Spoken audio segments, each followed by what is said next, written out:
Will the County Services Committee meeting please come to order? Thank you. Good evening, ladies and gentlemen. This evening's prayer and pledge will be led by Justice Chandra Washington.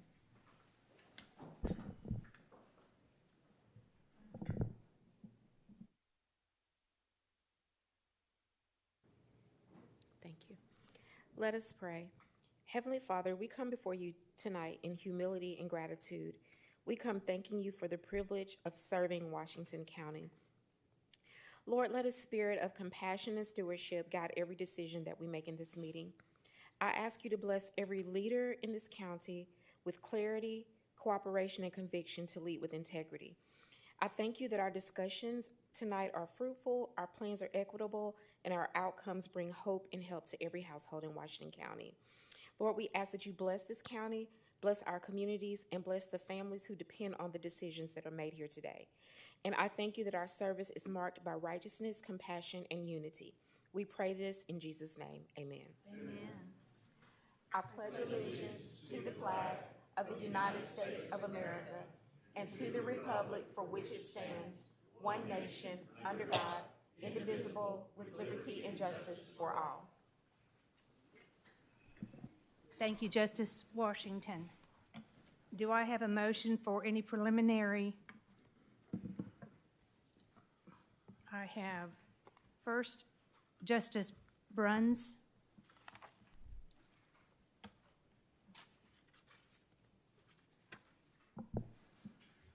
Thank you. Yes, ma'am. I'd like to add ordinance number 2025. And what was the last four?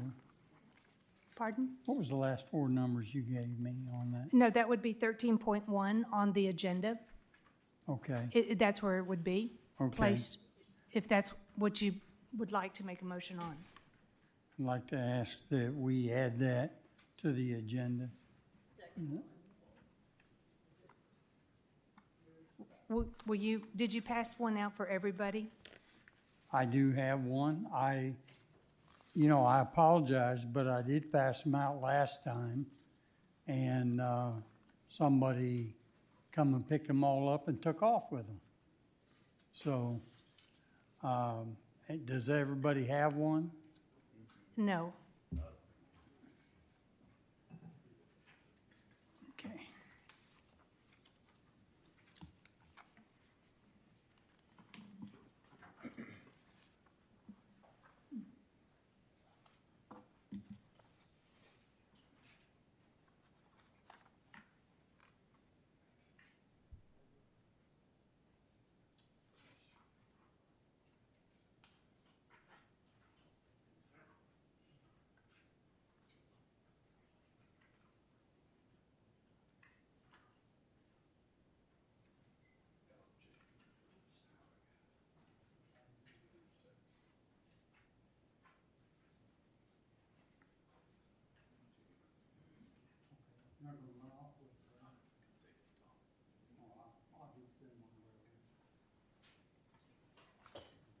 Thank you.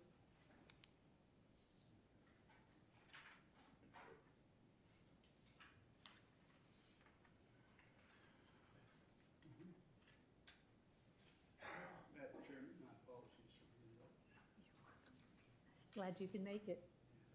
Justice Dennis. Now that everybody has a copy of this proposed amendment, do I have a second? I have a second by Justice Koger. All in favor say aye. Aye. All opposed say no. That ordinance has been added to the agenda as item 13.1.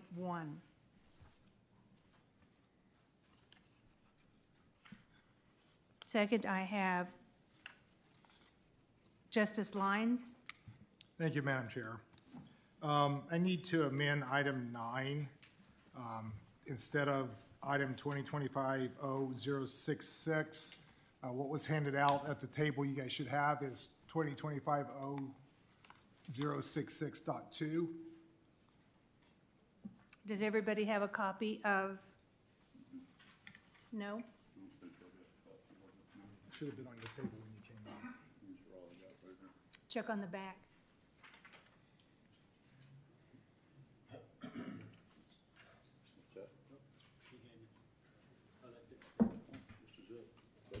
Okay. Anybody else? Everybody has their copy? So I have, pardon? No, It's a new one up at the top. It should have a .2 at the end of it. correct.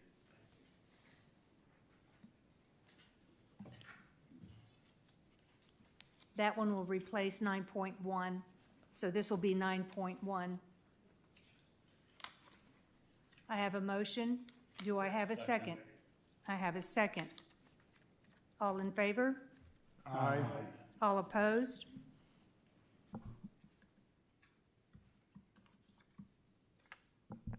Justice Stafford. Thank you. Madam Chair, do you need a motion to add the Northwest Arkansas Council presentation to the agenda? Yes, ma'am, I Okay. do. I move to add that presentation to the agenda by the Northwest Arkansas Council. I have a motion and a second, and that will be behind the Ozark Go question and answer from Chris Holloway on the agenda. We'll just put that as 8.1. No. Oh, we need to vote on it. All in favor? All opposed? That motion carries. Now I need a motion to adopt the agenda as amended. Motion we adopt the amended agenda. Thank you. I have a motion by Justice Lyons, a second by Justice Denny. I was going to say, Dennis, thank you. All in favor say aye. Aye. All opposed? That's what happens when you know each other by your first name so well. The agenda has been adopted. Next on the agenda, we have item number 4, and that's the chairman's report. Justices, this is a report to impart information for the purpose of gaining knowledge regarding process, decorum, and vetting. Processes and decorum. It is considered proper decorum to communicate with the committee chairman any item such as an ordinance, resolution, or presentation by an invited guest to be placed on the agenda. The chairman reviews the item and confers with the county attorney for proper vetting. The item is then submitted to the court coordinator for proper sequence of business and public publishing. This method ensures transparency and keeps the public informed. I will point out that Justice Koger and Justice Lopez and others have respectfully followed this process. Last week, we received an email with a proposed ordinance for our review. I questioned whether the ordinance was properly vetted, and if so, by whom. They replied, "What do you mean by vetted?" My reply, I'm referring to subjecting the ordinance to legal evaluation or approval. My reply was followed by another email disputing the need for vetting.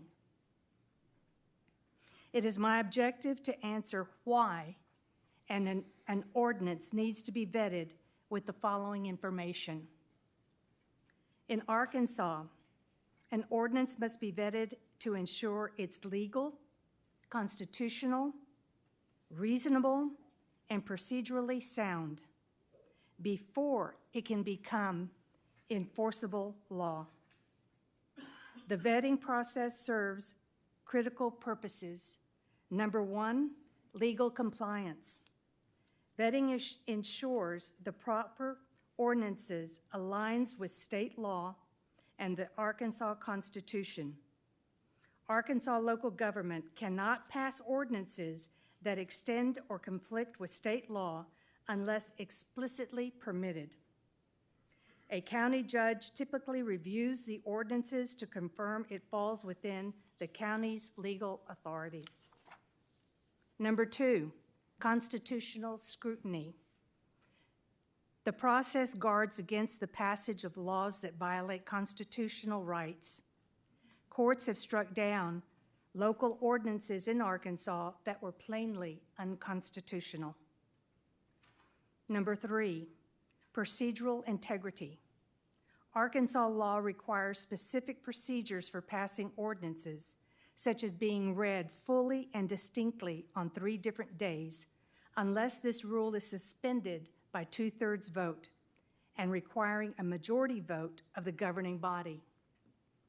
Vetting confirms these steps have been followed correctly, preventing a later legal challenge that could invalidate the ordinance. Number 4, reasonableness and non-discrimination. Ordinances must be reasonable, not oppressive, and non-discriminatory. The review process helps ensure that new regulations apply fairly and do not unduly restrain lawful trade or target specific groups. Avoiding litigation. Number 5. Proper vetting helps counties avoid costly lawsuits. An ordinance found to be unconstitutional or improperly passed can be invalidated by a court, creating legal and administrative problems for the local government. Number 6, county judge review. In many cases, the passed ordinance is subject to the approval by the county judge, who has the power to veto it within a specific time frame. For the county, it is 7 days. This executive review acts as a final check on the proposed law. In essence, vetting is a critical safeguard in the legislative process, ensuring that local laws are effective, enforceable, and just. Seeing that there was no reply to my email questioning vetting, I submitted the ordinance to the AAC attorney, Mark Whitmore, as well as our county attorney, Mr. Lester, for legal review. I will now defer to County Attorney Lester for his and Mark Whitmore's legal opinion. County Attorney Lester.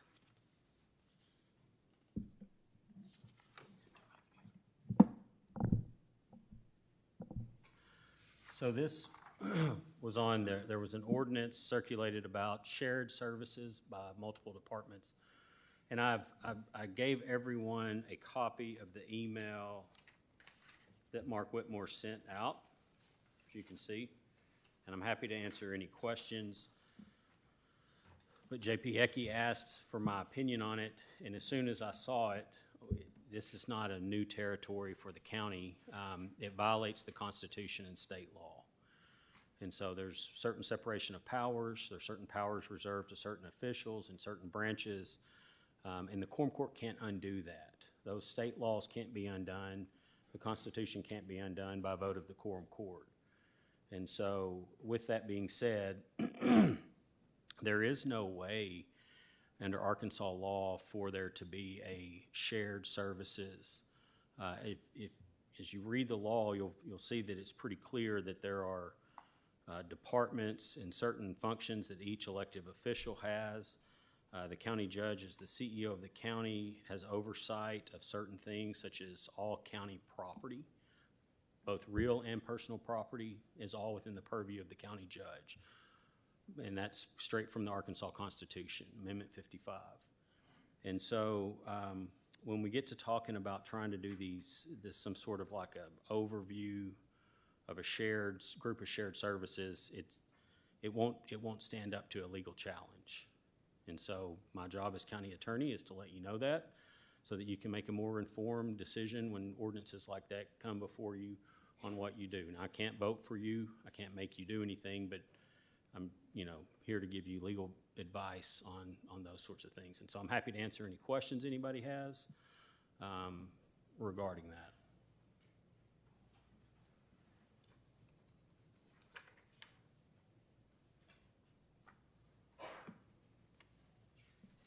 J.P. Bruns. Mr. Lester, what,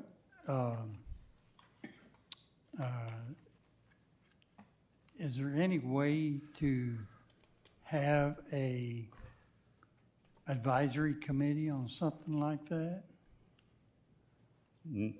No, not that I'm aware. Advisory committee on, I mean, you can have a committee, but it wouldn't be a committee that could make any kind of formal decision.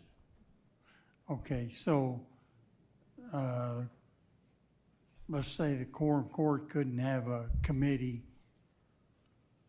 The quorum court is explicitly barred from anything that deals with the hiring or firing, promotion or demotion of county employees. Okay, well. As a legislative branch, you are, that is explicit that you can't have that all right. oversight. So could the other, like all the directors, they can't become an advisory committee for the judge? Yeah, if the judge wanted his directors to be some sort of advisory committee, I believe you would find that that's kind of how it operates. The county judge meets with his directors and has, as long as I've been here, to discuss various issues within various departments. His directors are not the elected officials, No. the other elected officials. Correct. Okay, why would he not get the advice of other elected officials if they're going to fall under the preview of having to have that person work with them? Because that's one of the powers of the county judge under state law and the Constitution. The judge serves as the chief executive officer. No other executive branch officer serves in that.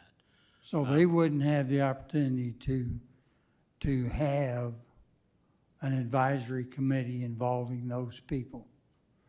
That's against the constitutional law, Well, I mean, according to you. If the judge wanted to get the other executive elected officials and discuss things, that's fine. But they can't make a decision. They can't usurp the power of the county Well, judge. Just I like never the said county anything judge about making. or a group of elected officials can't advise the county assessor or the county collector or the sheriff on how to do their jobs. They each answer to the people, and their job duties are defined by the Constitution and by state law. Now, what the quorum court can do is they can change the form of government up. And so there's a lot of counties where you don't have a county collector and a county sheriff. You have a collector/sheriff, or a circuit clerk and a county clerk. A lot of counties, small counties, have one clerk who serves as both. And the quorum court can certainly elect those forms of government if it chooses. But that's about the only way to consolidate things like that. I never asked to consolidate. My question was, could they No. become an advisory committee if the judge so chose to let them do that? That's up to him. If the judge could allow them to be an advisory committee. The judge isn't they have no authority to have any, make any decision, any enforceable decision. I got you. I But never asked that. advisory, yeah. I mean, if the judge wanted to do that, sure. Okay, so advisory is not making decisions. Would you not agree? That's correct. Okay, that's what I said. And my question was, and you said they could do that. My other question to you would be, why would they not do that? It just makes everybody stronger. I don't know. Okay. Probably the same reason You that know, I they, get that a lot up here. I ask questions all the time, and I get, I don't know, all the time. well, you're asking me my opinion on something that I'm not the county judge. I don't have the authority to make a decision. It's an opinion about how elected officials work together, however they want to. Well, why would they not want to? That's up to them to decide. If I may, we've got I an agenda understand that it's we up need to to go them. to. We would like to engage in conversation with you, but also I encourage you to read your Justice of the Peace Manual set out by the AAC that specifically details the constitutional duties of each elected official. I think that would be very helpful. We need to move on with the agenda, if you don't mind, please, sir. Okay? Thank you. Well, I have Justice Lyons. I don't have a question on that. It may have just been a slip, but I want to make sure it's clarified. Earlier in the chair's description, she talked about suspending the rules by majority vote. I believe it takes 2/3 vote to suspend the rules. Is That's that correct. correct? That's what I said, 2/3 vote. I'm sorry, I heard majority. Thank you. No, well, then it takes the majority to vote on that. Let me reread it. Arkansas law requires specific procedures for passing ordinances, such as being fully read and distinctly on 3 different days, unless this rule is suspended by a 2/3 vote and requiring a majority vote of the governing body. Vetting confirms these steps have been followed correctly. A lot of people don't know this. And when I read it, just to let other constituents know, they didn't even know that that was a process. We know it, but they don't, and they were appreciative of the information and the knowledge that's being shared. Let me also state, at this point, I invite those who desire to roll up their sleeves and get work to join us on the court, who are already working hard on behalf of our wonderful citizens here in Washington County. With it said, let's just continue on with the agenda. Next on, I don't see it, I'm sorry. I have Justice Coger, my apologies. It's okay. Thank you, Madam Chair. I'd just like to clarify something that you said and make sure I understand. I am happy, and I do, like you said, I submit mine to the chair and to the county attorney, but I just want to be clear that the chair and the county attorney do not get to decide what legislation a JP brings forward. No, absolutely not. It is you ask, it's decorum. Thank you. And I read it, and I pass it on for vetting. I just want I'm to, not the one who vets it. thank you. It's legal authority. Does that answer your question? That answers my question. Okay, thank you, ma'am. All right, next. On the agenda is the Juvenile Detention Director, Tinsley. Going to give us the monthly report on the JDC. Good evening, sir.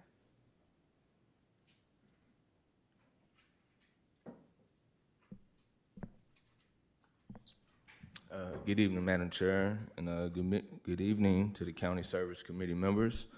I'd like to share our Juvenile Detention Center monthly report for October of 2025. This report covers 30 days of data. In October, we had 27 intakes. The average length of stay was about 13.66 days. Our average daily population came out to just over 9.30 residents. The most common charge for intakes was domestic battery third misdemeanor at 5 cases. Of the 27 intakes from Washington and Madison counties, 15 intakes were from Division 8 and 12 intakes were from Division 3. We had 10 transports during the month of October. 6 were done by the JDC, 2 were done by the Washington County Sheriff's Office, and 2 were done by a parent or guardian. That concludes the October report. Are there any questions that I can answer at this time?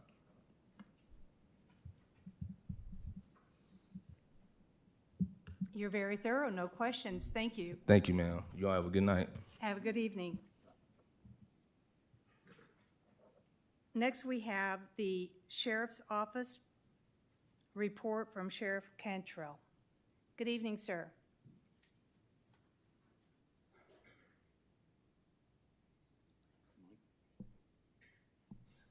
Good evening, Madam Chair.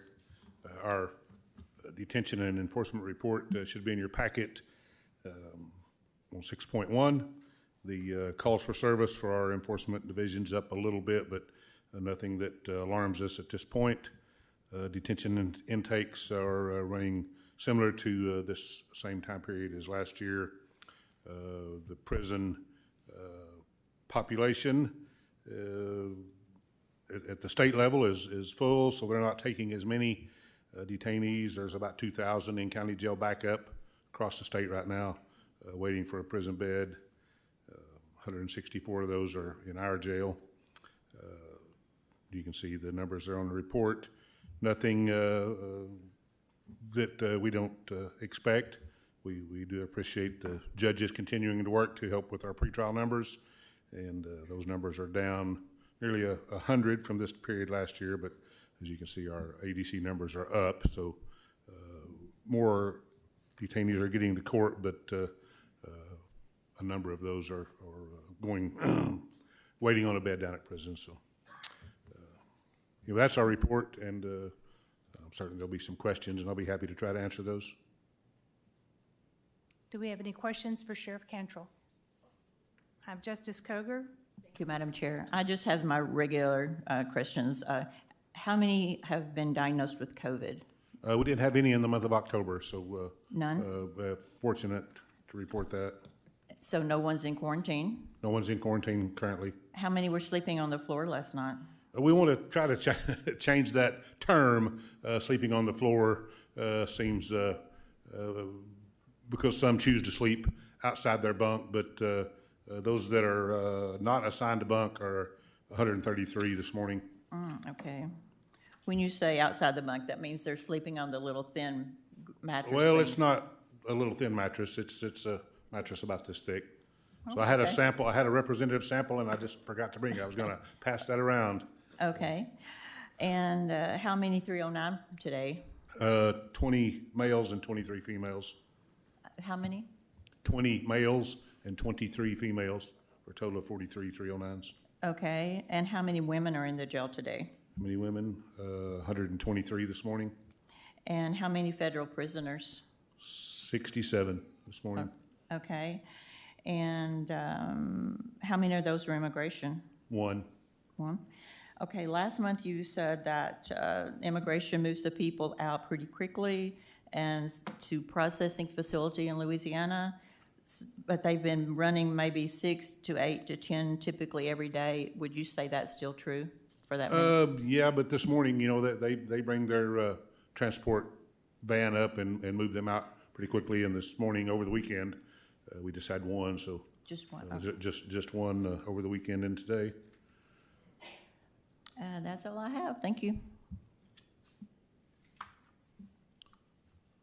I have it, Justice Fleming.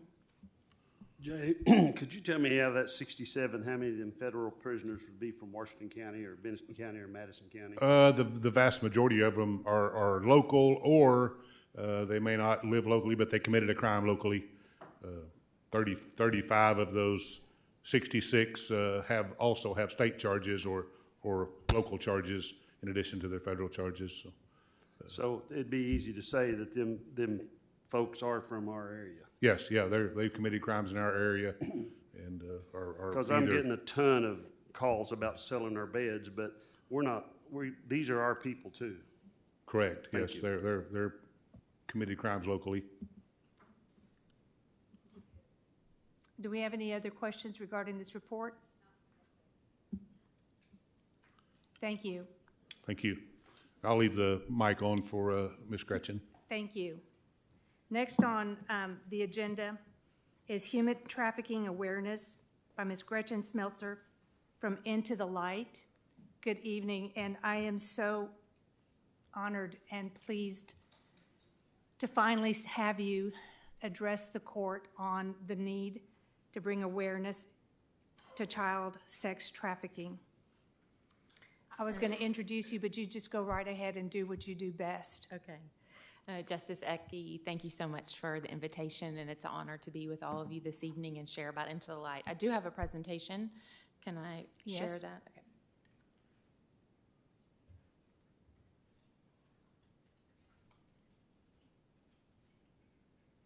While she's doing that, I will say that Into the Light is hoping to bring in an end to child sex trafficking and bringing hope to the survivors.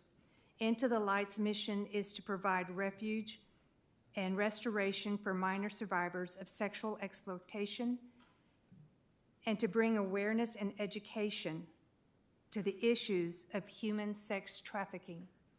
When I mentioned human sex trafficking about 5 years ago, people were like, not in my neighborhood.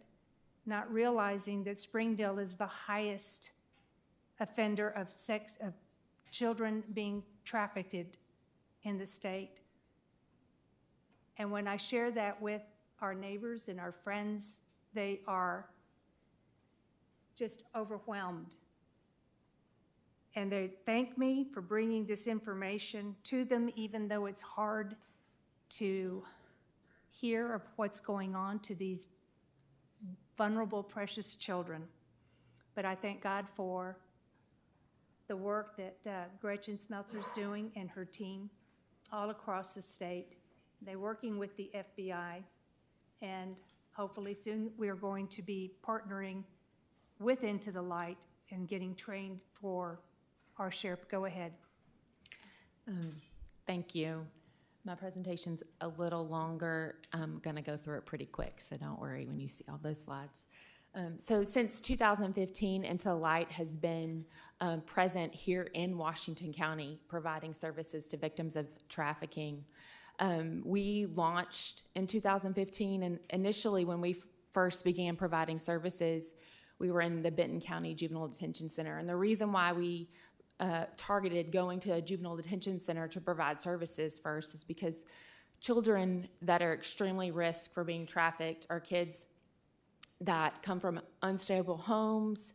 They have the number one indicator of that someone is being trafficked is someone who runs 4 or more times in a 6-month period. So children that are running away frequently and maybe have other connections to, other children that may be committing a crime or they're committing a crime, and then also if they're connected to the child welfare system. And so we went there because we knew that children that were very vulnerable to being trafficked would be in there. And the first time we shared the prevention presentation that we share, which is a multimedia presentation to educate youth on the risk of trafficking, what it is, how to understand it, the tactics traffickers use, grooming, all of those things. Both of the girls that we shared with disclosed trafficking. That was 2015. And it wasn't long before we got a call from Washington County Juvenile Services and the detention center asking us to come and bring that same prevention program. So we quickly started working out of the Washington County Juvenile Detention Center. And in November of 2015, we had a young lady share and disclose about being trafficked. And by May of 2016, her trafficker was federally convicted, and went to prison. And so our partnerships with the Juvenile Detention Center, the Juvenile Justice System, the Juvenile Court, DCFS, local law enforcement, state law enforcement, federal law enforcement are so essential for us in our work that we do at Into the Light. So if you want to go to the next slide. I'm going to share this real briefly. A lot of times we think trafficking looks like one thing. We have an idea and understanding what trafficking looks like in our minds. Maybe someone told us, maybe we watched a movie, maybe it was just something that we believe and understand about trafficking. We thought it was this one thing. And as you can see in the vase, right, you might see the vase at first, but do you see the 2 faces? So there's 2 images, there's 2 separate things going on in that image.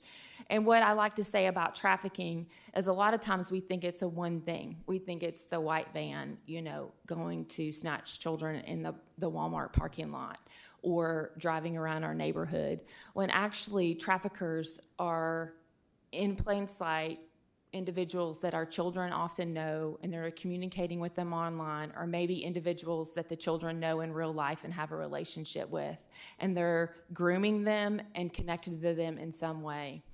And that's, unfortunately, social media makes it really easy.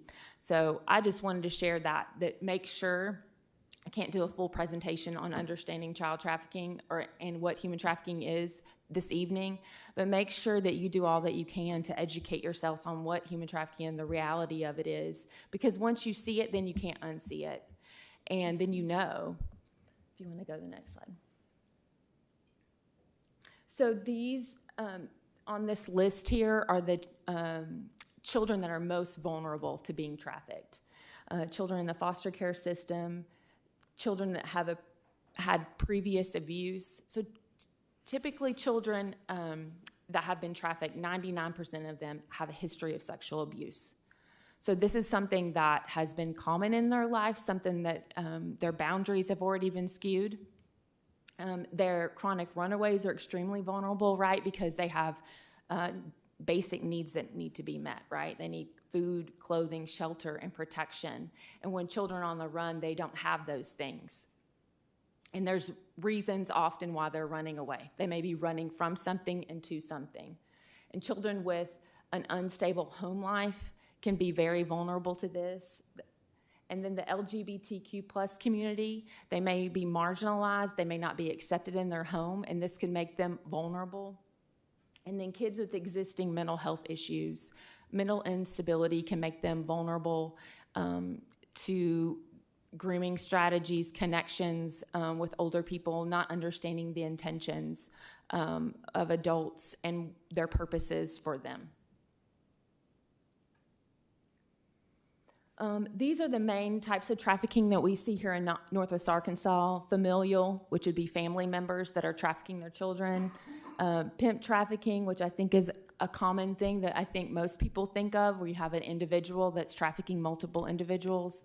They may, these children may never leave their home. They may be, especially when familial trafficking is happening, but they may be sleeping in their same bed at night, every night, and a trafficker could have them go to other places to traffic them during the day and then allow them to come home at night. There's Romeo pimps, or Romeo traffickers we call them, and these are individuals that use the promise of love and belonging and connection to groom and control them, and then gang control trafficking is prevalent here as well. So at its core, human trafficking is the exploitation of vulnerabilities. We all have vulnerabilities, and traffickers and predators look to connect with those vulnerabilities and identify them and see how they can step into a child's life and an adult's life as well, but how they can step in there and where those vulnerabilities are happening, meet needs, and exploit those vulnerabilities. So that's, yeah. So into the light, one thing that we love to do, we know that trafficking happens in relationship and healing happens in relationship. So at the core of what we do is to let children know that they are loved and they belong, that they're accepted and they're valued and they're safe and they're secure. We want to meet the needs that they have in a very healthy, safe way. So we have prevention. I talked to you about that just a minute ago, how we share a prevention program with high-risk youth. And these are not just youth that may be engaging in some dangerous activity or something. These are youth that are showing all the red flags and warning signs of being trafficked, but they haven't disclosed.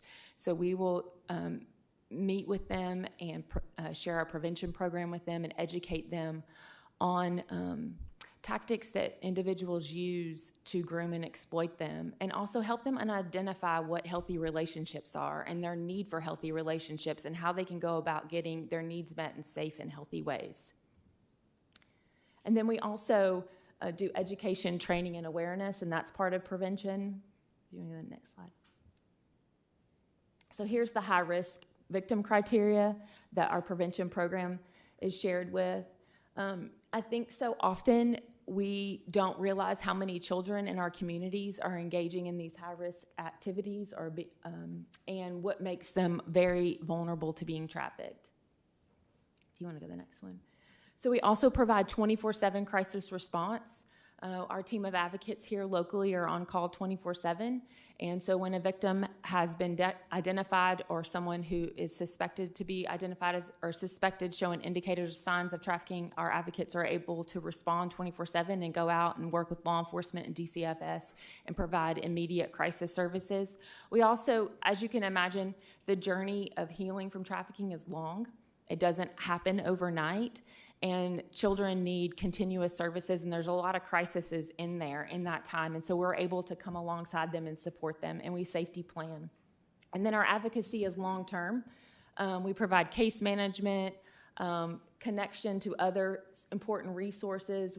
A huge thing is celebrating important milestones. We support them in achieving goals and to teach important life skills, and just mainly being a consistent, stable force in their life for as long as they need.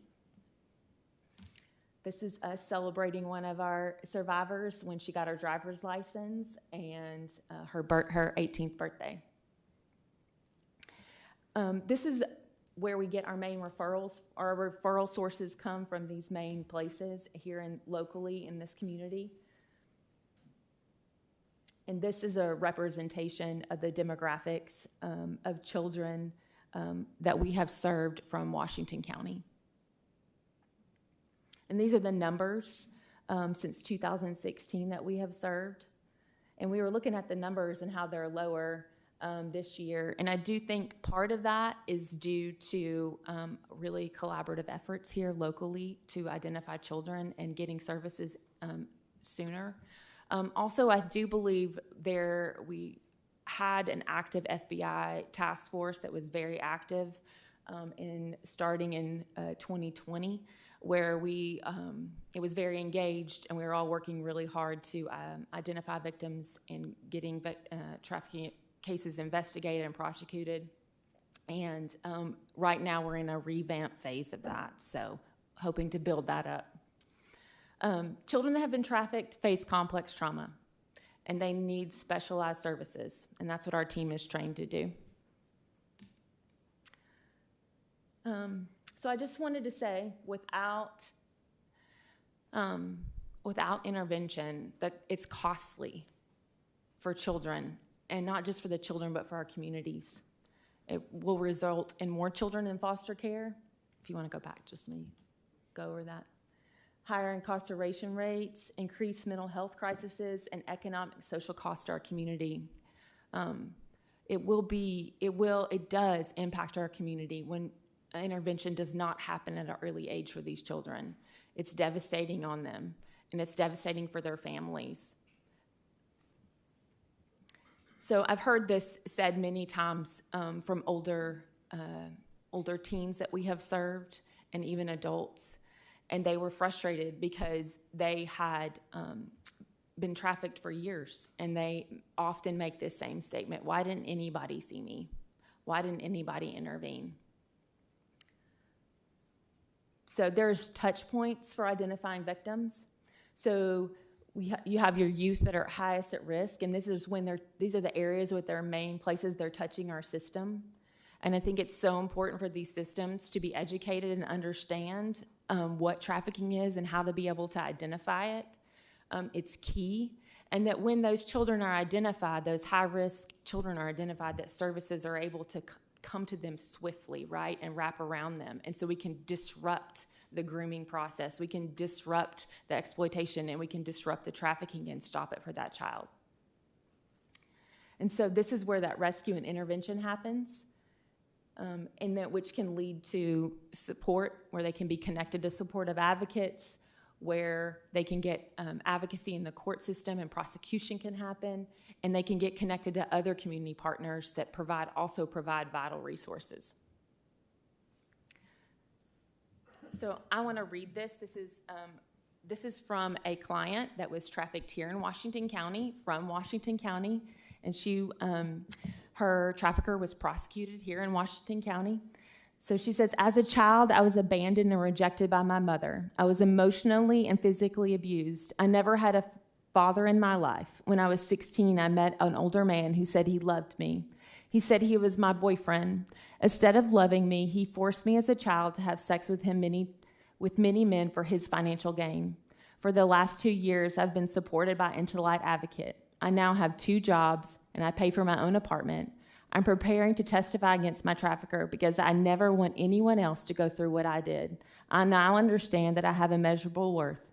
I don't deserve to be used by anyone for anything. My life is changed because people care and give to Into the Light.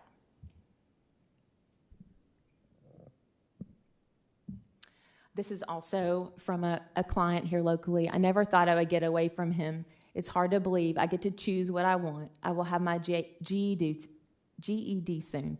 Then I will get to choose what I want to do next. It's incredible. Thank you. Thank you for all you do to help me really live.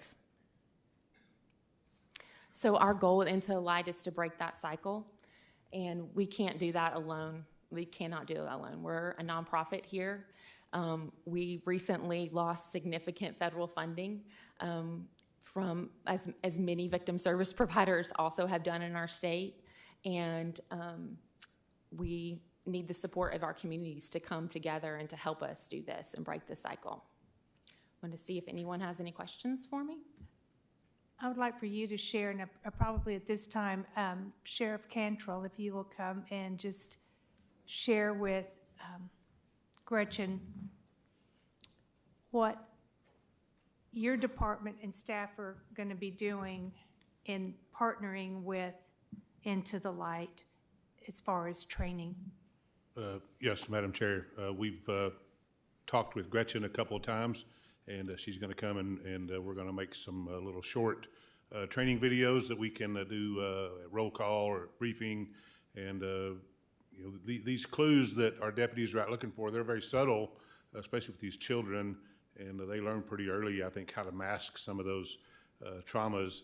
And so we're going to try to educate our deputies with some of their techniques and some of their training, and then we'll make that training available to our other law enforcement partners, to our local city law enforcement, the smaller towns that may not have the opportunity to see this kind of training. So I think that we have a chance to make a big impact here in Washington County with some of Gretchen's work, and be able to video record that and then train with the, because we've got a guy in the federal task force, and so to use him as one of our trainers to teach our field deputies. And also your intake officers. I mean, you were talking about how you want them to be able to identify somebody that's being brought to them, and then that way the process can as it relates to adults that have been trafficked, a lot of those are actually become arrested, become detainees, and you know, if you have to have sex with 10 men a night, you're probably going to use drugs, and you may get arrested. Or they may say, well, you don't have to have sex with 10 men a night, but you take these credit cards out and go to Walmart and buy stuff with these stolen credit cards, and then we'll take that back and turn that in for cash. So they get caught up in some fraud and some fraudulent credit card use, end up in jail, but very reluctant to speak to law enforcement. So we want to be as educated as we can to be able to identify those victims that have been brought into the detention center. So those are things that we're hoping to do. That when we met, and when I met with Sheriff Cantrell and his staff, they were great about brainstorming. What can we do? Gretchen wasn't able to make the meeting, and it was a passion of mine to get this done. What do we need to do? Gretchen is a certified trainer to train this and to train law enforcement on identifying, correct, the children or human trafficking. And I want to just say thank you for being open and listening and strategizing. This is a collaborative effort. How do we get what Gretchen and Into the Light is doing here and further the training? And then it was, well, she can't be there for everybody, and we don't want the officers to come in on their days off, or if they're leaving, you know, their shift, taking time to come in, and how many sessions does she have to train? The idea came up, well, we've got a facility, why don't we video it? And then that way we can train the municipalities and their trainers and stamp this out a lot faster than having to come in and be trained on a personal load. So I was excited about that, getting training manuals and breaking it down to where we can be successful here in Washington County. So Sheriff, I say thank you, Gretchen, and that y'all's partnership and willing to work with this and to hopefully put an end to this horrid situation that some of these children are in. Do we have any questions? I have Justice Dennis. One moment, please. There we go. Thank you, Madam Chair. Ms. Gretchen, thank you very much for what you're doing. I've got three questions. What are the amounts of grants that you lost? We lost the VOCA grant, so funding from the VOCA grant. So that was our main, how much? $267,000. So 270,000? Yes, 67, but yeah, 70, that's good, 70. And then there was something else? Was there Oh, more no, that you that's our, lost? yeah, that's our federal grant that we received. So what would, how much are you looking for from us? Well, I should have come prepared for that. It's a great question.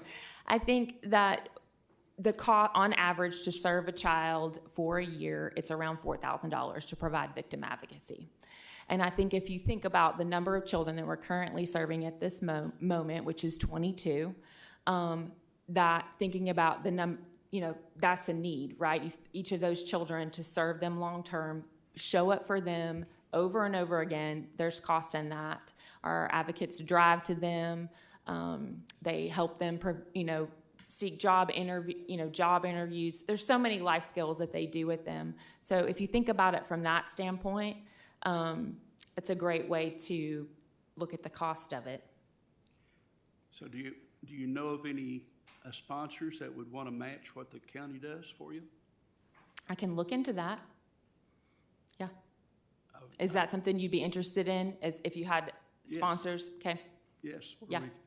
I think this is a very, very worthy cause, and I think it's something that we should act on quickly. Okay. And so, yes, I was hoping you'd tell us today.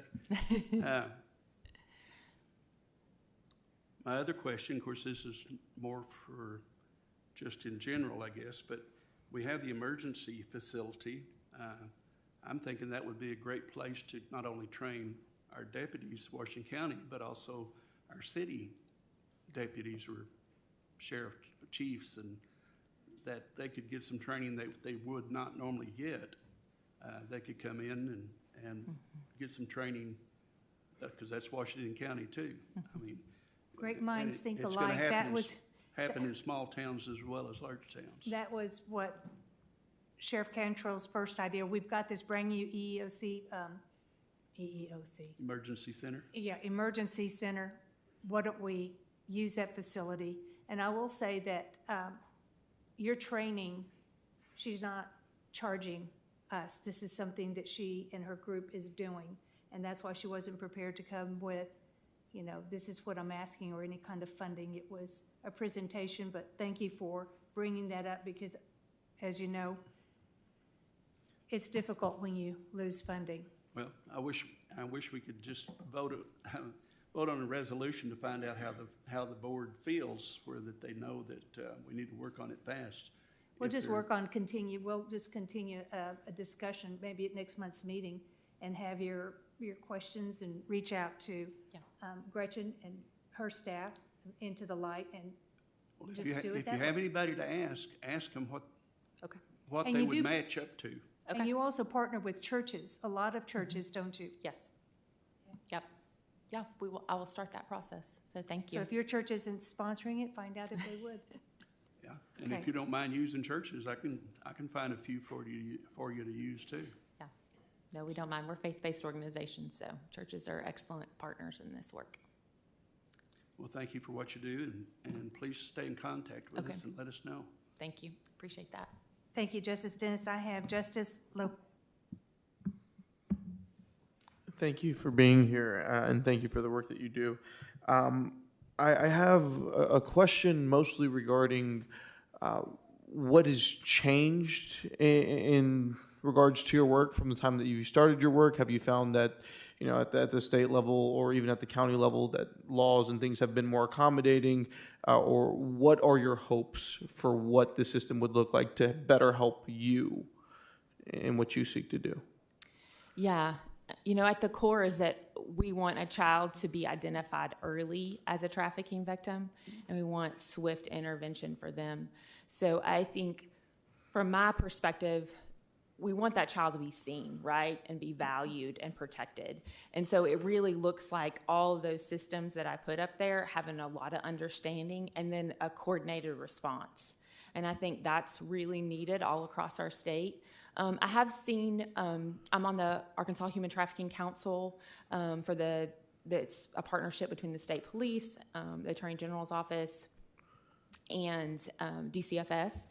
And I'm a voting council member, and we have created a coordinated response to that, but it's not fully implemented across the state, you know, where it doesn't happen, and it really needs to happen at the county local level, right, where all the community partners who have to work together every day and know each other, right, are doing this work, grassroots work together every day. So that's my hope, is that, you know, and I'm going to keep doing this work. My team's going to keep doing this work no matter what, if that's present or not.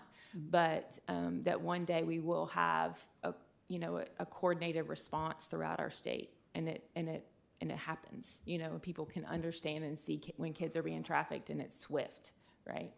Thank you. You're welcome. I will say that also, just something different, you are working with the Attorney General's office. Yep. Everybody knows you down in Little Rock. The FBI agents know Gretchen and her group. So there is presence across the state of what they're doing, but to get all the counties together, and if we can help lead that effort, I'm sure the children of this county would greatly appreciate it and say thank you. Yeah. Are there any other questions? Just one. I have one.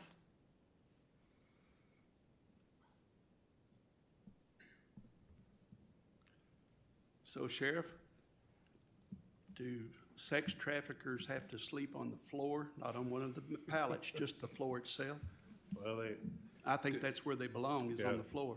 typically they have to be segregated, because if they end up in general population, and the other detainees find out their charges, then we end up with vigilante justice. And so, we have a duty to protect those, so. Do we give them a reward for doing that for us? I vote on a reward for those that, good old-time justice there. Yeah, that sounds real good to me. I have Justice Fleming. I just want to say thank you. And I know this is very important because I've been in the fire service for 46 years. And John Luther's, the EOC, the state we've worked on a lot of this stuff for years, but we need to keep hammering hard on it because it's right next door to us. And it's sad when you see stuff really happen. There's a lot of people don't see the things us volunteer firemen do, but I'm just going to say this because I've seen it in a couple of occasions, and Jay probably remembers in Lincoln. And Lincoln's a small community. But when you go out in a field and you find a girl hung in a tree because she was sexually abused from her family and from her neighbors, and you have to cut them down, you don't forget that. That's a memory in your head you'll have forever. And it's your neighbors' kids. I mean, they go to church with you, and it's sad. There's predators out there like that, and it's like Robert says, they need to be hung from a tall tree from their, you know what, but we need to keep hammering this down to take care of these kids because it's very important. So thank you. Thank you. Thank you, Justice Fleming. Are there any other questions? Thank you for coming, Thank you. and we'll continue to spread the word into the light. Okay. Thank you. Thank you. Moving on, we have Ozark Goes. Chris Holloway. Good evening, sir.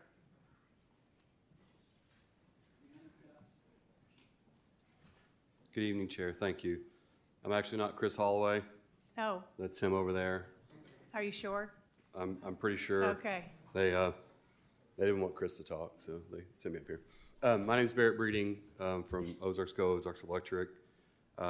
We were here a few months ago about a pilot project, and just back to follow up.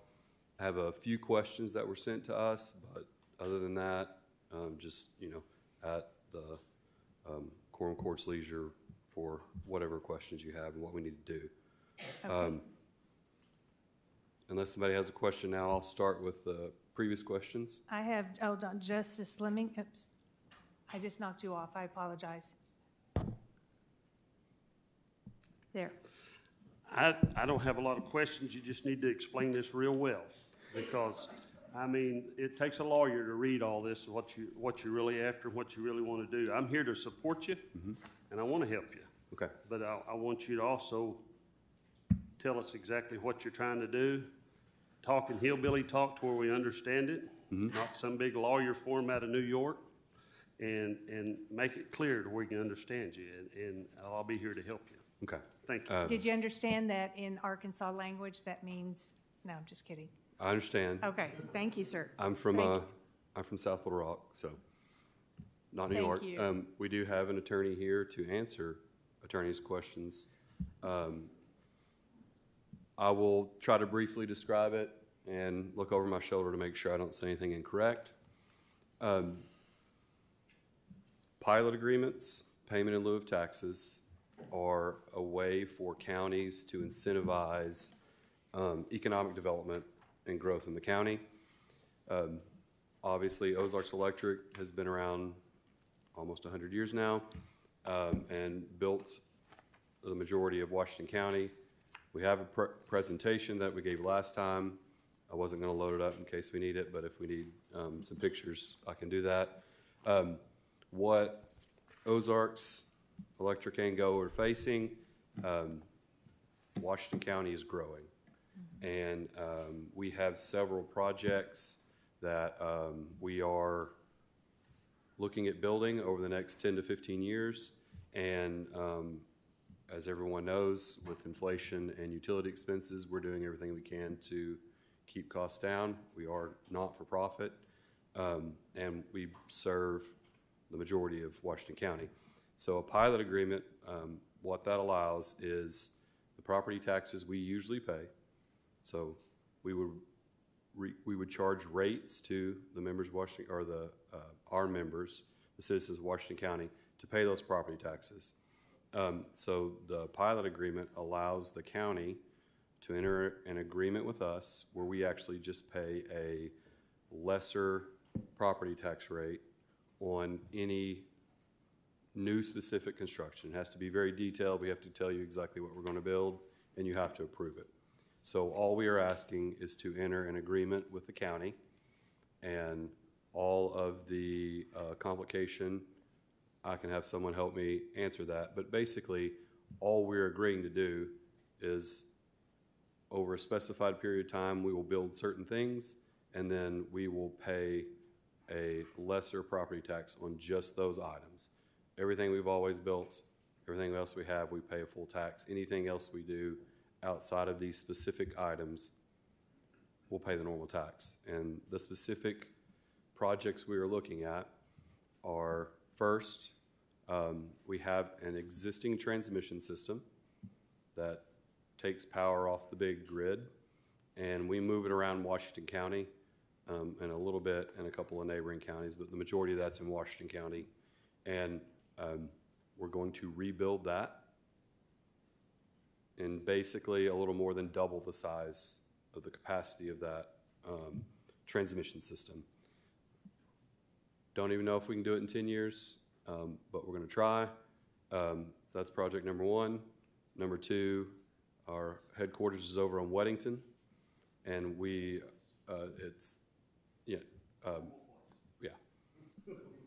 terrible building. But it's grown up a lot. A lot of our construction is east of 49 on the east side of the county, and for safety and efficiency, we are looking at an operations center on the east side of 49. We already own that land, but we would build there, probably hire some more crews, transfer some crews, and so of that facility, we would ask for property tax abatement in addition to the transmission system.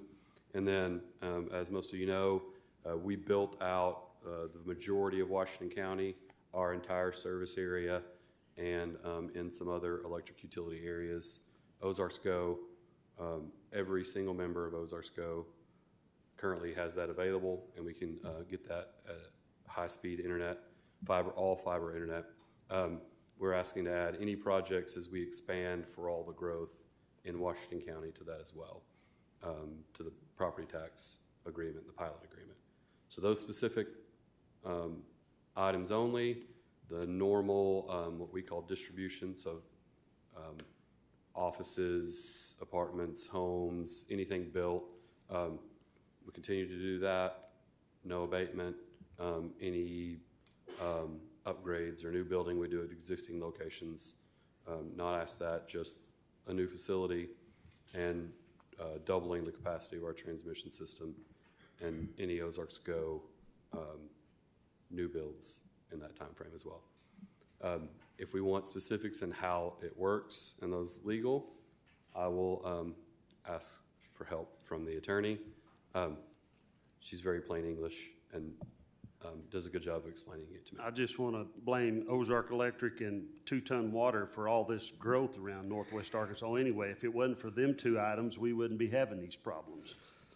But I really want to understand the project, the insurance, the revenue bonds, and I want to understand, it says that the county is going to own that and we're going to lease it back to you. Is that what I hear or see or what I read? That is what you see, and a couple of things to make sure. We will build it, finance it. We technically own it. This is for property tax roll. Come on up. There is no financial commitment for bonds to the city. It's basically a paper transaction, contractual transaction. And I'm going to let the person that knows what she's talking about answer this right now, if you don't mind. That's fine with me. If I may, real quick, 11.1 is the resolution. If you look at that, just, okay. I understand that. I read it, and Okay. like I said, I want help to understand it. Okay. So explain it All well right. to me. Okay. I'll let Michelle Allgood step up and answer how it actually works, and she'll answer it way better than I will, and Okay, thank you. way quicker than I will. I have, Justice Bruns, are you ready to ask a question, or you want to wait for the attorney to explain some things? Okay.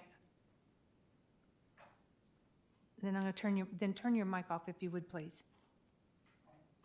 Thank you. Hi, good evening. Hi, my name is Michelle Allgood. I'm not a hillbilly. I'm an Eagle. I grew up in Paris, not Ozark. So hopefully I will be able to explain this in a way you can understand. This is constitutionally based, and I understand it is a process that nobody really wants to go through, but our Constitution was adopted in 1874.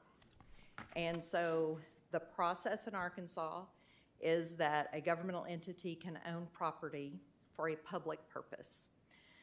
Most of the time, that's your sheriff's cars, that is this building, it is your school buildings. We have a long stream of Supreme Court cases that says economic development is a valid public purpose.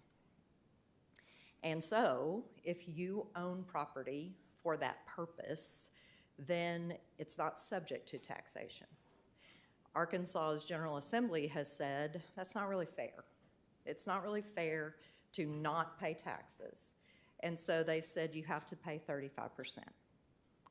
And so this process, it does require the issuance of bonds so that we can do a sale leaseback. That's what Arkansas law requires. The authorizing legislation specifically says that it is not a financial obligation.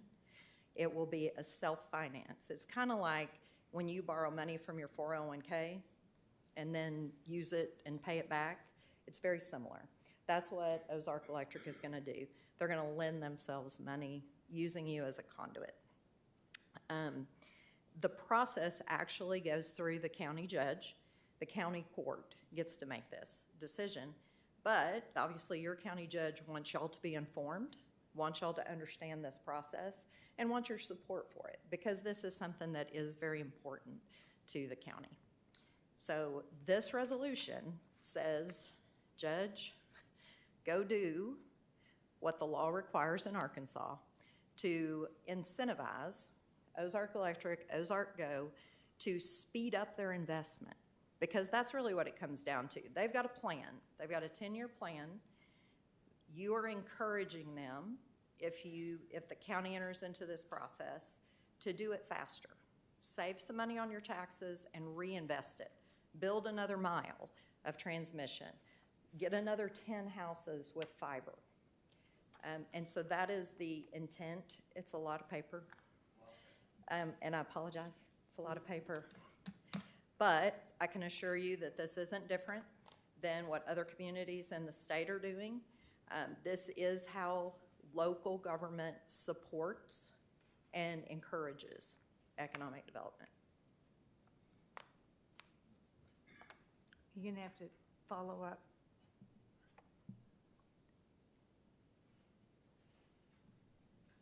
Okay. Just, you said the county is just a paper loop.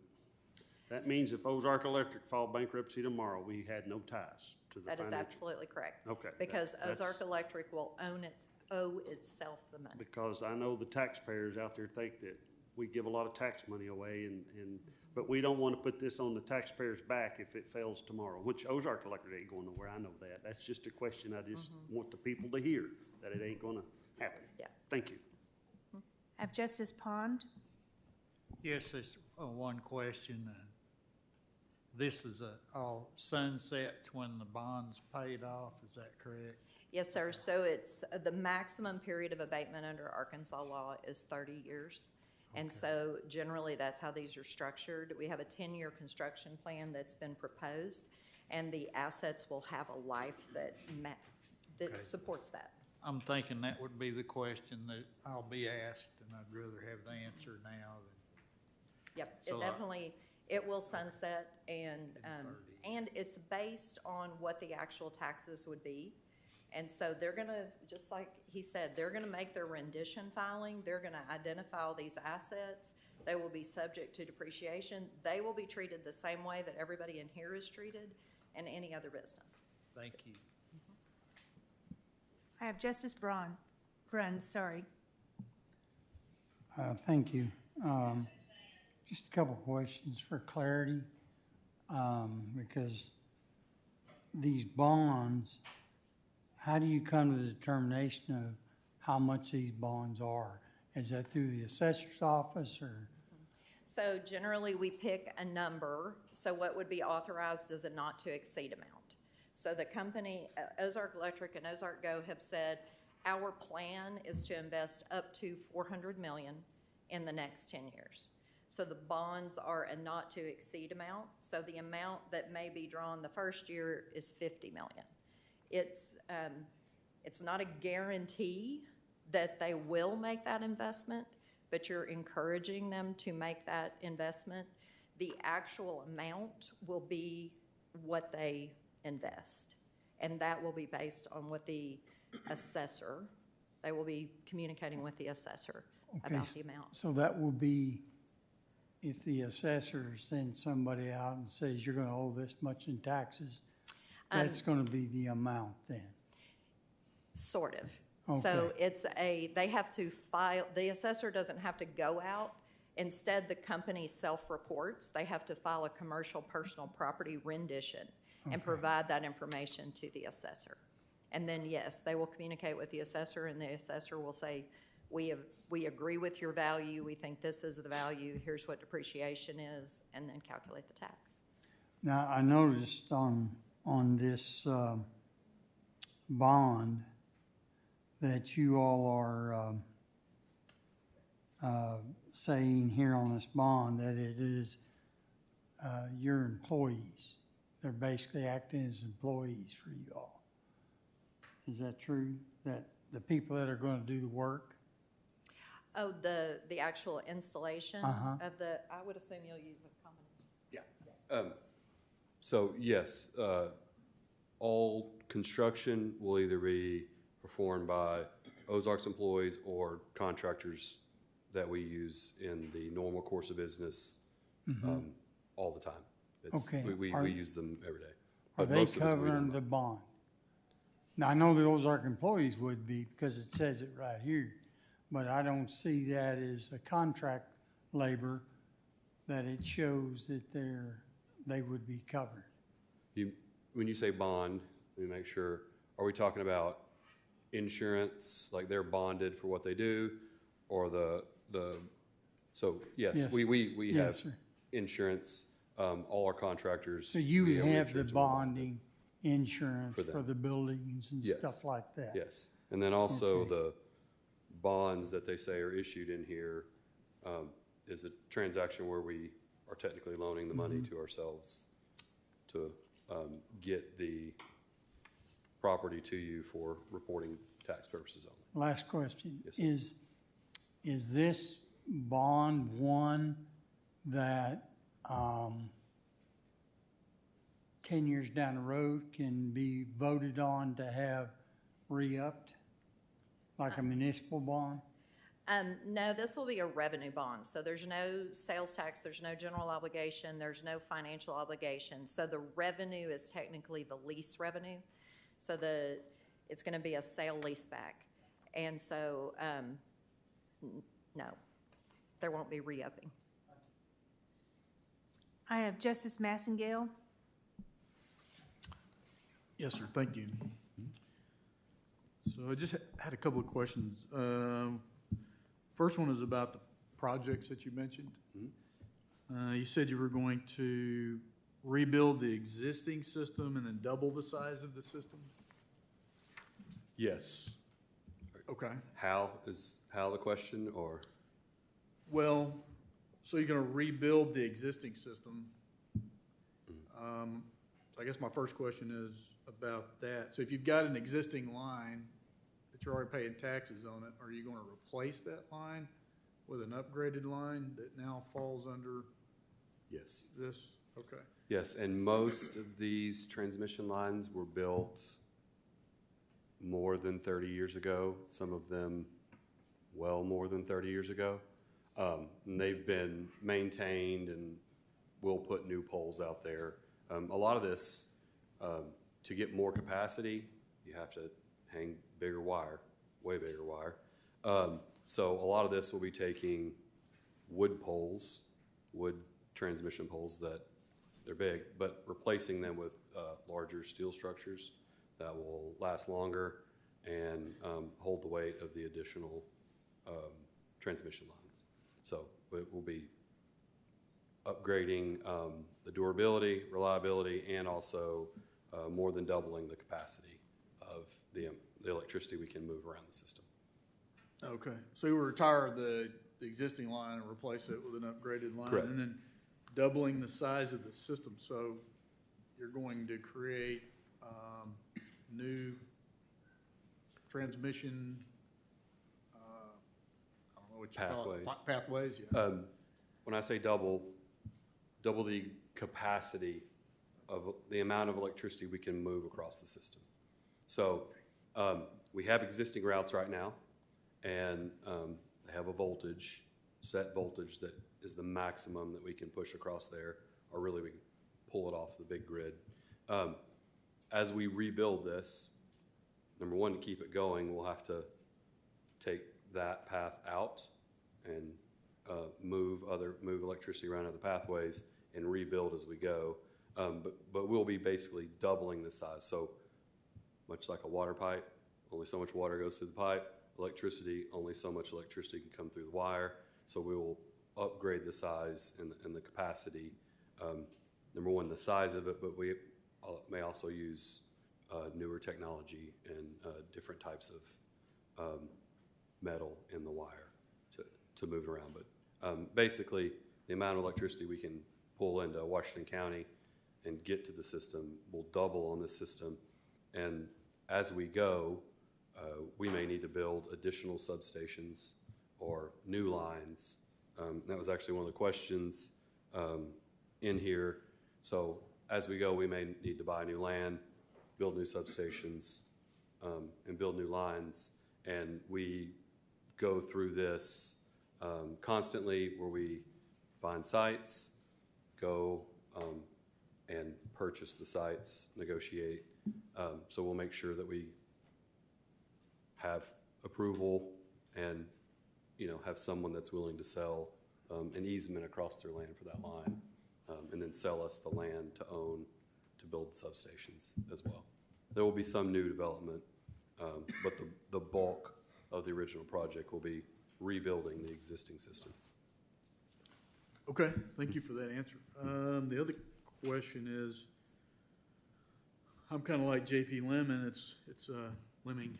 It's a little over my head, but I think the bottom line is there is a cost to the county in terms of lost taxes. Do you know what that ends up being? Good question. So it would be 65% of the new revenue for just these projects. And depending on how fast we can build and how much we get built in 10 years, the estimated savings would be about, I think, $3 million a year in additional taxes we would pay. So, Can the Paris girl say something? yeah, go ahead. So one of the things to keep in mind is, like, if you buy a new car, your old car has a value that is a lot less, so you're paying taxes on that. And then you buy a new car, your taxes go up because of the value.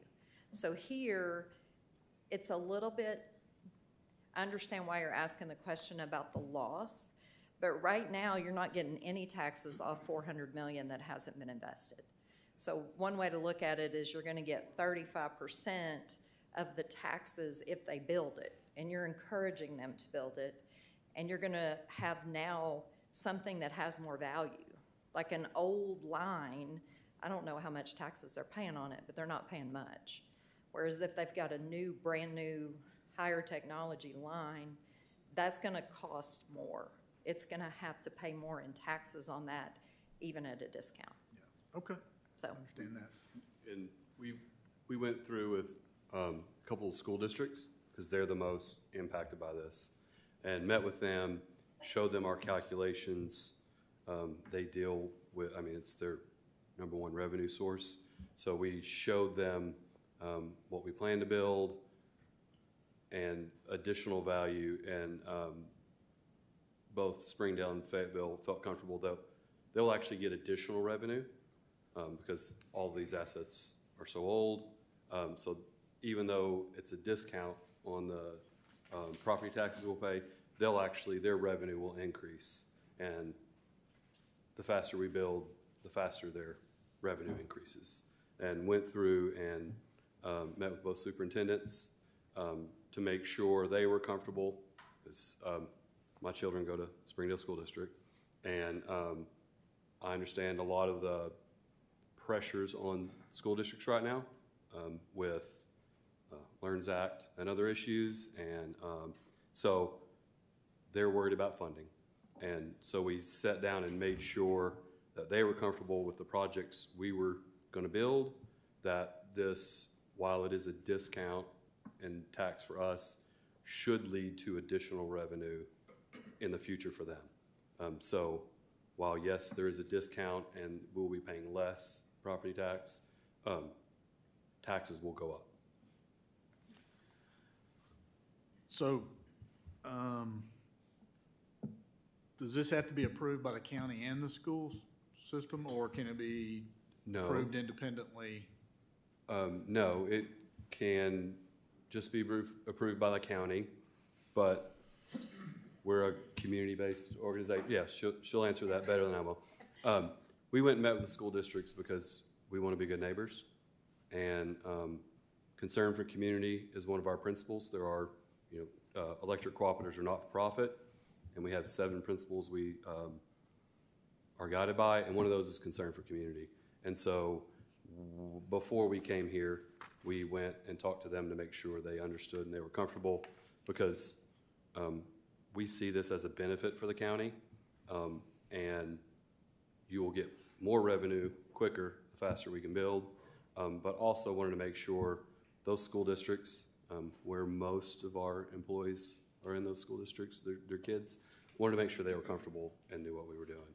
That's the only reason we went to talk to them. Well, she's going to answer who approves this. So by Arkansas law, we are required to give specific notice to the school district superintendents when the county court is considering whether to grant tax abatement.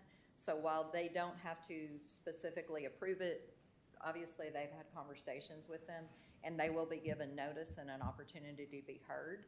There will also be an opportunity, we're required to publish a notice of public hearing and to hold a public hearing.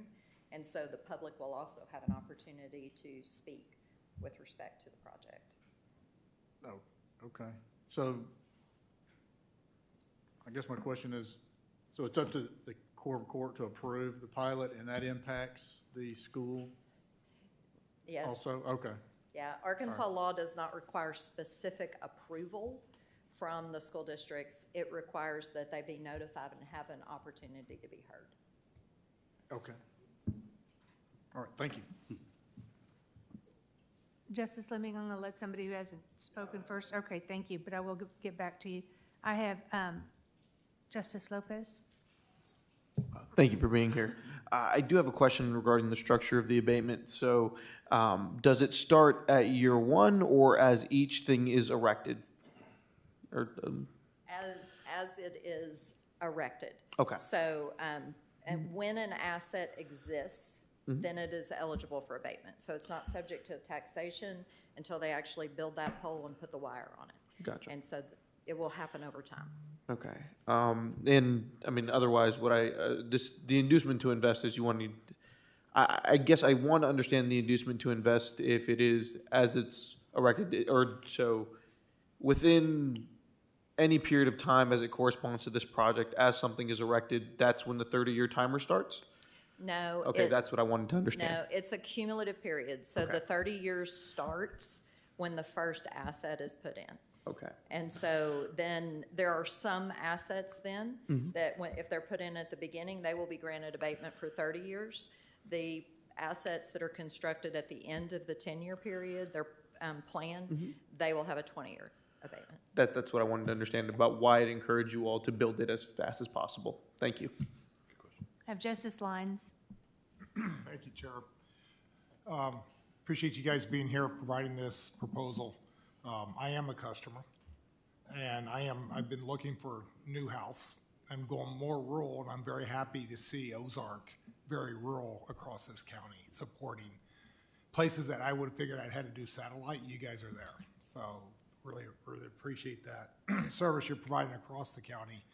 I think it's important to understand, because I know the last meeting, I'm not sure we all got there, but you guys explained it earlier, is although you're getting a break on taxes on this new equipment you're putting in, the taxes you're paying today probably is not a lot because of the value of what you're paying it on is low through depreciation. It's been there a while, et cetera. The new items are higher value, although you're paying less taxes. Money wise, I don't know what it's going to be. None of us know. But we are going to get more taxes out of this program as a county ultimately, even through the abatement program, is my perception. And I think that's important for people to know. Although we're giving you a break, county's still going to make some extra tax money, right? Yes, and I will say, we pay a lot of taxes today. Yeah.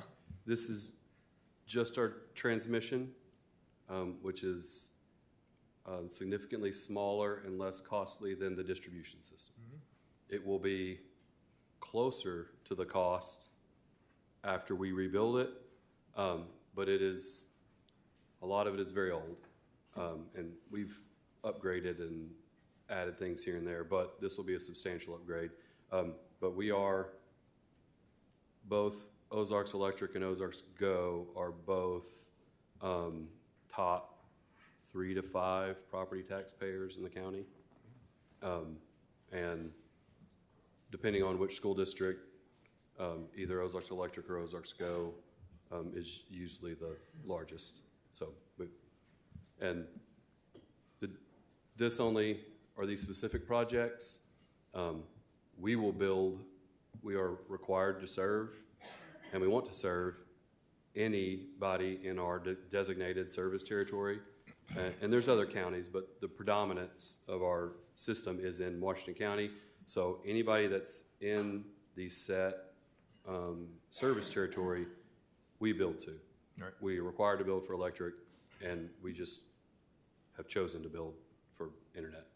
But also this plan helps you build quicker. Yes. Okay, thank you. Yes. Thank you, Justice Lyons. I have Justice Stafford. Thank you, Chair. The way this is being described, I mean, it sounds like a win-win. In overall, the county gets more tax revenue in terms of real dollars. Ozarks Electric and Ozarsko gets a tax break in order to build these assets faster. But I have to ask, like, that's if everything goes perfectly, right? Mm-hmm. So what are the potential, like, pitfalls? What are the potential, like, downsides if there's some problem, like there's a natural disaster or something and some of what's getting constructed gets destroyed, or something happens to the economy and the project can't get finished, or I don't even know what, scenarios could happen. And Good I'm just question. thinking in terms of potential pitfalls for you guys and potential pitfalls for us to just know about.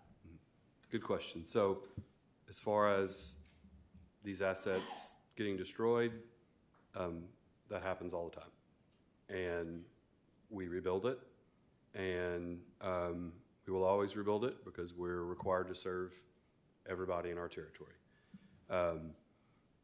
We've been doing it for almost 100 years on the electric side, and usually if it's a massive, huge storm, usually we get FEMA funding. We're working that out right now on anything that's happening to see how that will work, but we will rebuild it no matter what. And if we don't get it FEMA funding, well, then it's just up to us to have the financing available to build it, to get power back to our members, and then keep our rates as low as possible, right? And that's the whole, you said win-win, that was the whole idea. We've been building and paying property taxes, and we're happy to do it for almost 100 years. We did just complete an entire internet system that covers Washington County and several other counties, and we have financial requirements and metrics, and if we don't meet those, then we have to increase our rates. So to build this as fast as we would like to will be difficult to do with those financial requirements without raising our rates. And there's pressures on our rates because we buy power from two entities that we are members of. We own, they're not-for-profit as well. They're owned by electric cooperatives, one in Oklahoma and then one in Arkansas. With the growth in Oklahoma and Arkansas, they're having to build more generation. And with all the other pressures around building generation right now and all of the opportunities coming to Arkansas, that's going to cost us more. And so we're worried about how much we're having to raise rates. Well, if we build this as fast as we would like to, we'll have to raise rates. So that was why we brought this, is we do believe it's a win-win to build and be ready for the growth that's already coming. And then also, if we have to raise our rates, well, that's just the citizens of Washington County who are paying us to turn around and pay property taxes. So that's the win-win, is we want to build this quickly and we want to do these projects. We're going to keep doing everything we've always done, and that's going to function the way it is, and the county will get additional revenue for that. But for these specific projects, we believe there's a benefit to the county, whether it's new jobs at a Springdale location or the ability to add more homes and businesses in Washington County. And so we're asking basically the county to be our partner and give us a discount on taxes for just these projects. Everything else we've been doing, we're going to keep paying the full tax. So we do think it's a win-win. And we're not for profit, so we wouldn't come to the county. This isn't anybody makes more money. There's no shareholders. The people who buy electricity from us own us, and they're elected to our board and they govern us. So we really do believe it's a win-win. It'll be additional revenue, and just honestly, we're asking the county to partner with us on doing it as quickly as we can. Thank you. I have Justice Koger. Yes, thank you, Madam Chair. I have people at home and in the audience who are waiting the questions I submitted, and I've had a couple more come up, but if it's appropriate now, if you could kind of go through those for the people who are, okay. Absolutely. I've got them here. They were forwarded to us. So question, is the $400 million for existing industrial facility or the company planning to open a new facility? We plan to build a new actual building, warehouse, and office location in Springdale. That will be a brand-new building that we will build. Our transmission system is old and will only last 20-ish, maybe a little more years, I don't know. We're going to build it, we're going to rebuild it, and we're going to maintain it. We just don't know if we can financially build it as fast as we want to without increasing our rates more than we want to do, right? We don't want to do that. So that will be all brand new facility, and then any fiber we build would only be new projects, no repairs, no upgrades, all that's existing, and we'll just keep tracking the way we do. Is the property already owned by the company, or is there risk for eminent domain? We own property for the actual building in Springdale. We already own it. We have for a few years. All of the property that our transmission lines are on, we have valid easements that we have purchased. There may be some that we try to go back. That's a lot of miles of line, 150 miles of line. Most of them we have plenty of room. If we don't, we'll go back and try to purchase extra space on the side, just because there's guidelines about how much space you need. But we do not believe eminent domain is an issue. It already exists. We already own all the land. And then any new substations, we would go buy the land.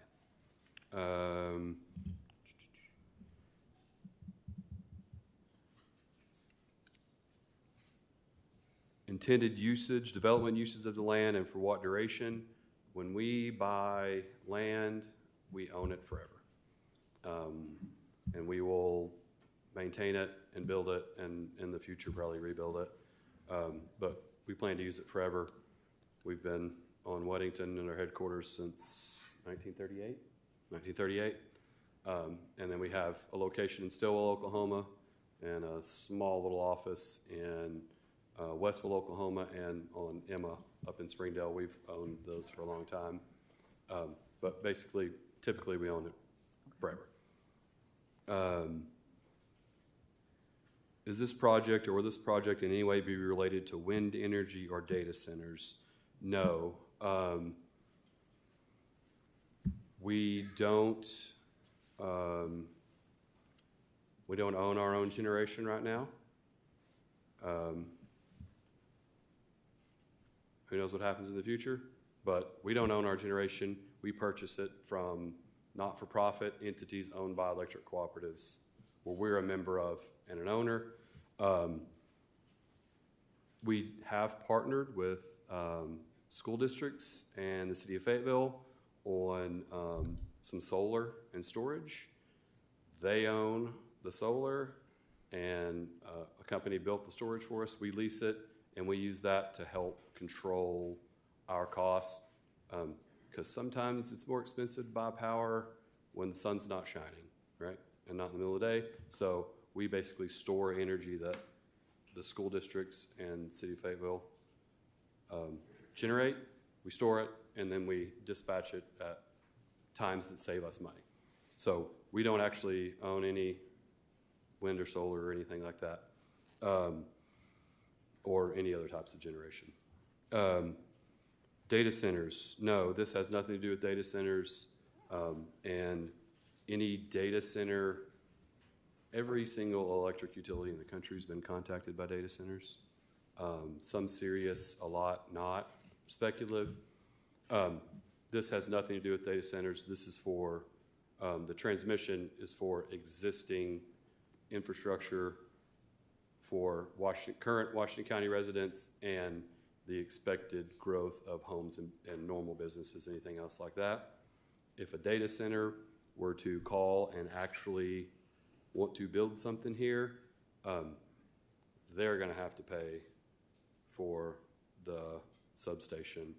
They would have to pay for any upgrades to a transmission system themselves. and they would have to pay for the electricity that's going to be generated.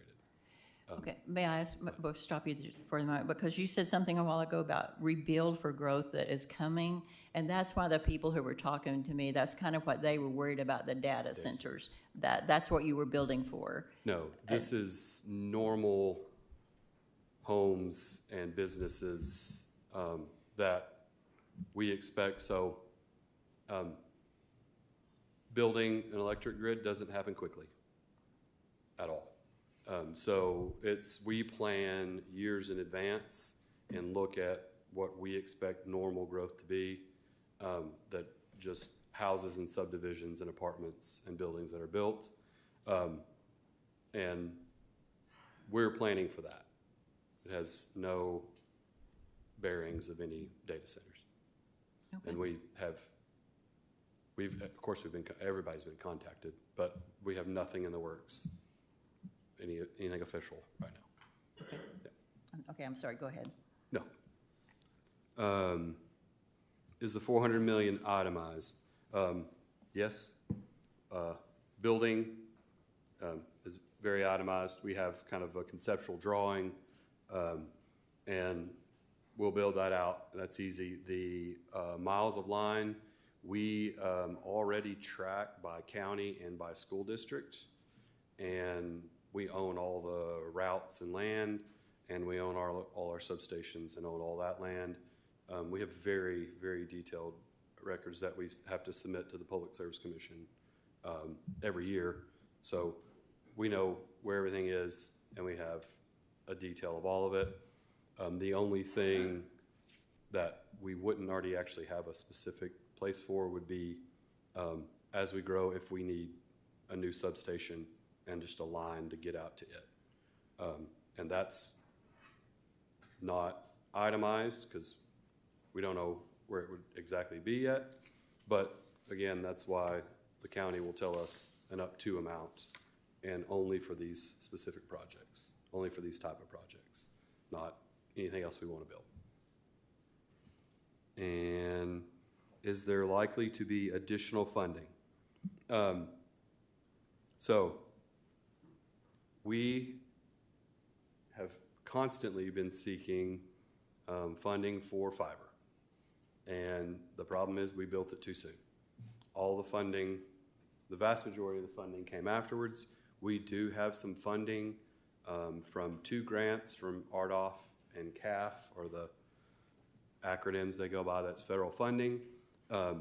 Depending on the grant, we usually offset the cost of the assets. Some grants make you record it as revenue.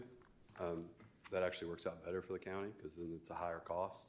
But some of them require you to offset the cost of it, and that would just be less cost to us and then less revenue, but it's funding we don't have to pay for. We have been seeking and are trying to get grants for this transmission. So we will continue to do that, and all that will do is just lower the cost for us, which then is less we have to recover from our member owners. As far as building it and maintaining it, we have financial relationships, long-standing, with people who lend to electric cooperatives that are not-for-profit and cooperative themselves. So those are existing. We're constantly talking to them. That's my job. So we've given them all these forecasts and plans and constantly plan to make sure we have funding there for that. And then I think duration of the bonds we covered 30 years from when we start, and then only lasts that long. Anything as we build through 10 years, it's just less time on those assets. And the lease and payback mirror the bonds, mirror the pilot agreement, because really we're just technically loaning money to ourselves to let you own it for property tax purposes.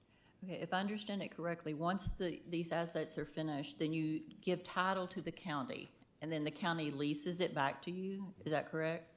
That is correct. It's called a sale leaseback transaction. Okay. And so the revenues to make the lease payments to the county, you're going to be using revenue from people who are, from customers, correct? Okay, so how can the $400 million, how can that not increase utility costs for your customers? We build all the time. We build every single day. We are building. Our rates are designed to pay for a portion of what we build each year in cash, and then the rest we finance, and that's the plan. So all of these items that we're going to build, we're going to have to build at some point anyway. So it's just, do we do it as quickly as we can, or do we wait as long as possible? We would like to build quicker, but because we think that benefits the county, but also we won't build irresponsibly, because we're owned by the people we sell electricity to, and our board of directors is elected by the people we sell electricity to, and they approve all our budgets and all our plans. So we're not for profit. We won't build faster than we should. Costs are going up everywhere, right? Yep. I do want to say one thing. So the financing mechanism for achieving the tax abatement does not add to the cost, because the company will owe itself money. So the rent equals the debt service on the bonds, and their financial statements consolidate, and so it doesn't increase the cost or the revenue. It offsets. We purposely structure it in a way so that it doesn't have an impact on their costs and revenues.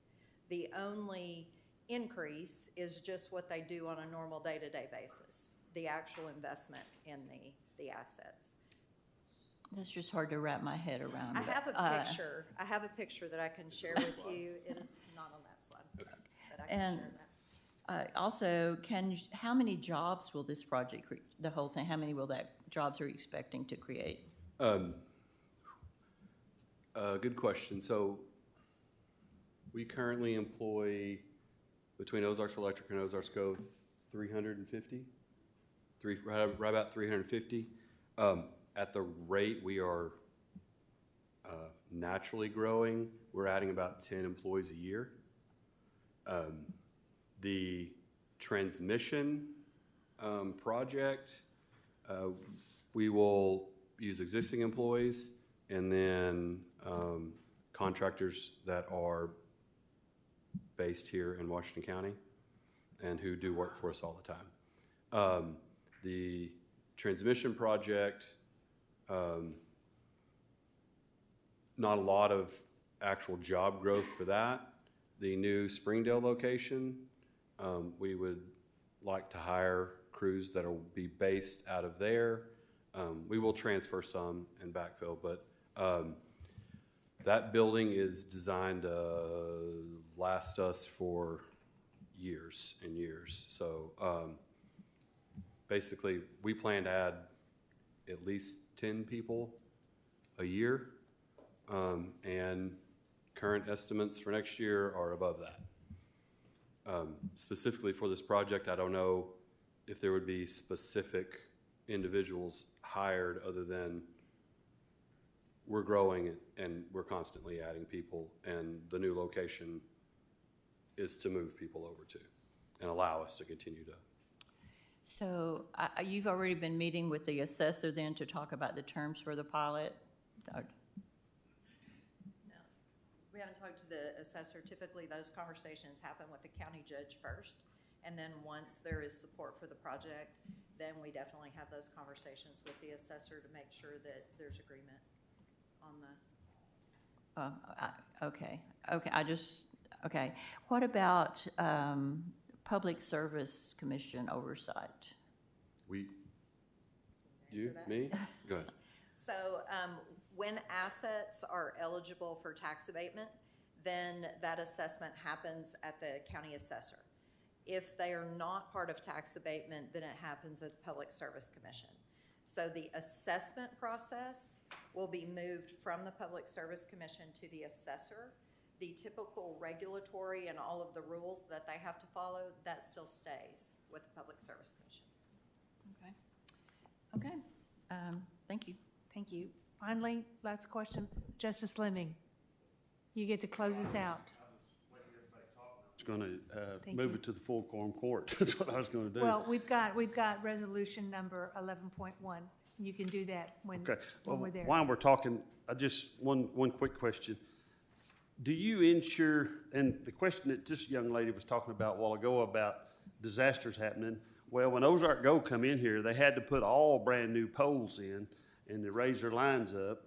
And the first thing happens, we have a tornado. We had 3 tornadoes this year that's destroyed. How many poles for y'all? Several. 150? Yeah, y'all just got through doing that Ozark Go over at Stillwell, and it come through and took out 11 or 12 or 13 right the same next night or so. Yes. So, are y'all insured, self-insured, or y'all insured through an insurance company? Man, good question. We have an insurance company, Okay. and we are insured for all our facilities. And very timely question. So we have been, because we are a rural, not-for-profit electric cooperative, we are eligible for FEMA funding. And in the history of Ozarks, anytime there's been a major significant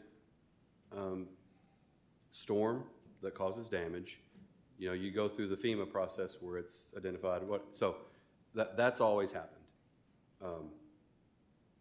Always until this year. So FEMA's going through some all of us are issues right now. Yes, they are. So right now, we believe FEMA's coming back before too long.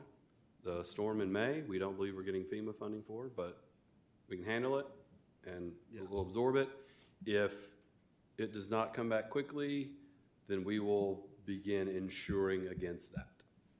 But that, like she said, the question, I mean, you spent $400 million, you got it all done tomorrow. You never know, it could happen tomorrow. So you just got to go again. You just got to keep trucking. Thank you. Thank you. Thank you.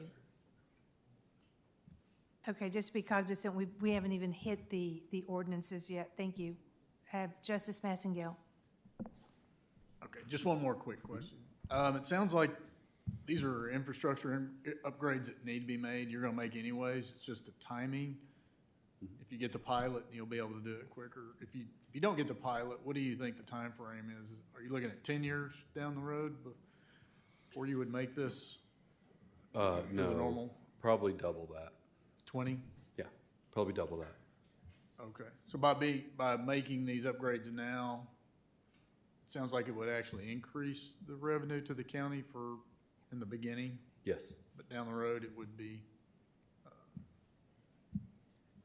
I mean, it's going to happen at some point in the future. And then we will do it before it's required, right? We're not going to let our members be without power. We want to be as reliable as we can. But the longer you wait, the more it's going to cost, the more we're going to have to charge people for, right? And right, so do it quickly, and then nobody has to worry about it. It will actually increase our reliability. And then, yes, it should be more revenue sooner for the county. okay, thank you. Thank you, sir. I think that's it. Thank Okay. you. If you ever need anything, just let us know. We'll come Okay. answer. We want to be as honest and open as we can. Yeah, we have the resolution on 11.1, so as soon as we get to that portion of the agenda, you'll know. Okay, thank you. You're welcome. Thank you. We appreciate it. Next on the agenda, we have NWA Council, Mr. Rob Baloney. Good evening, County Good Judge. evening, Ms. Chairwoman. We're going to have an economic development historical meeting tonight. We're 2 hours in. We're not even through the presentations. No. I want to just give a quick thank you to the Ozarks Electric team. Yes. They've all been very engaged in this project. They've gotten any of our questions answered, and I want to just say We don't have to trust these individuals. They have a history right here in Washington County, and they're a big part of our success. And with that, switching gears, tonight I want to introduce Mr. Ron Maloney with the NWA Council. Ron works in economic development. So you remember a couple months ago, we had our joint meeting with Benton and Washington counties in the Springdale City Council chambers. That's kind of work now that we're doing as a region. We want to look at where we can work together as a region, where that makes sense, and where it doesn't. There's an act this year, the Industrial Development Authority Act was passed by the state legislature. That's a little bit more of a technical act that I'm going to let Mr. Maloney go into. But all that to say, we have another opportunity here to join our partners, Madison and Benton County, in this endeavor and to continue to lead in this region. And so with that, I'm going to turn it over to him for another win-win scenario. Mr. Maloney? Thank you, Judge Deakins. Good evening, Mr. Maloney. Hi, how are you this evening? Well, thank you. Well, I realize there is a slew of ordinances behind me, so I will be very cognizant of that. So for the purposes of tonight, and considering I'm kind of a late add-on, we're unsure where that mix-up came up, but irregardless, we're here. And what I expect tonight is just, this is the start of a discussion. So we have started this discussion with Benton County and Madison County. And here's what I've observed and experienced. So we will do a little introductory scenario tonight. Like, just, this is not new. What I'm going to propose to you is not new to Arkansas. It's actually very common in the rest of the United States, but it's been so restrictively used in Arkansas since 1961, it might as well be new to Arkansas. So tonight, I just want to introduce this to you. I expect we'll end up doing what we've done with our other county partners, and I'm available, and I will reach out to every one of you. Take time as much or as little as you want. We'll answer as many questions you want, and we'll just do this until everyone is comfortable, and then we'll proceed on, if that's okay. That sounds great. So, industrial development authorities. Tonight, just real basically, what's the why for them? What are they? What if they're not? And how do they just basically work? Oh, helps if I make my own presentation go.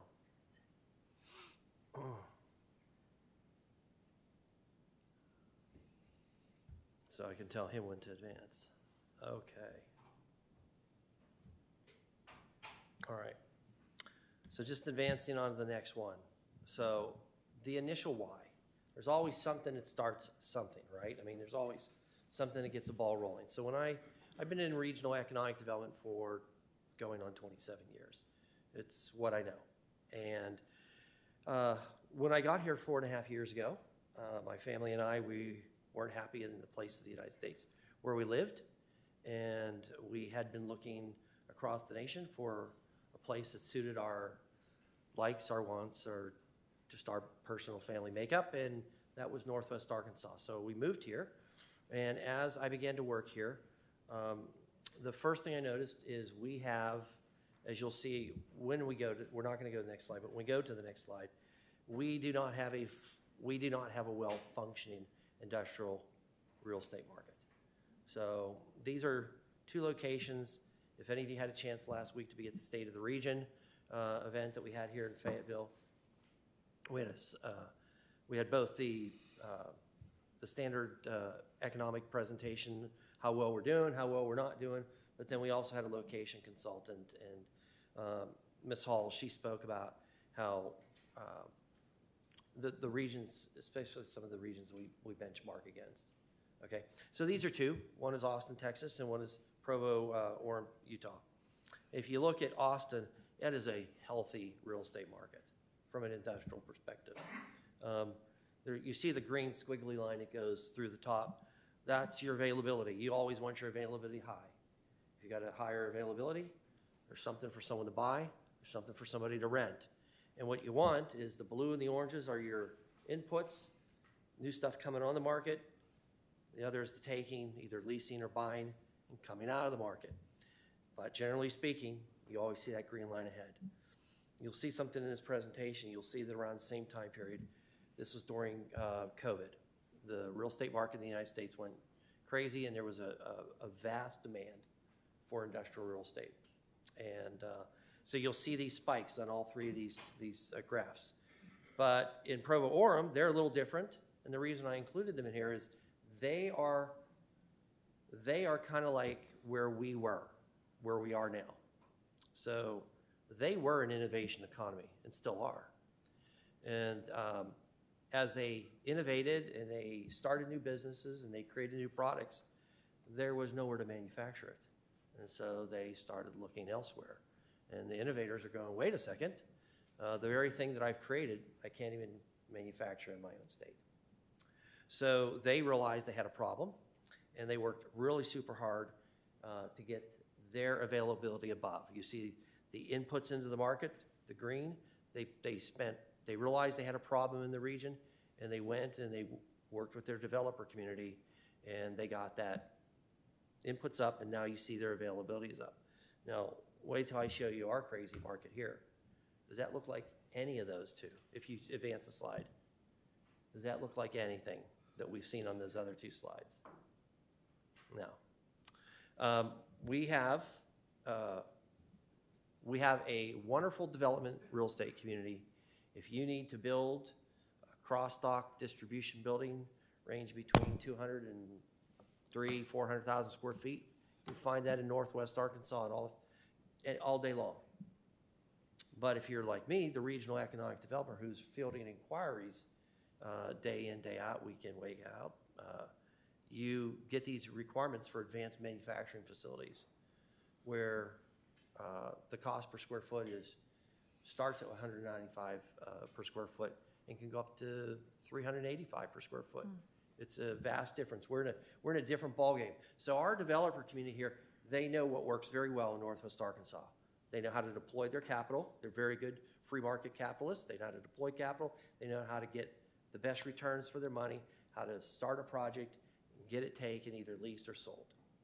But if you want to advance to the next slide, we need more than that. There's nothing wrong with that, but we need more as a region. And I believe it was you, Justice Fleming, that made a comment earlier, and if I'm wrong, but I think I heard it was you that said it. I was kind of sitting there and I was kind of blocked, but I think it was you. You made a comment about the growth we're experiencing in Northwest Arkansas. So when we started this, I said we have a problem. How do we solve that immediate problem?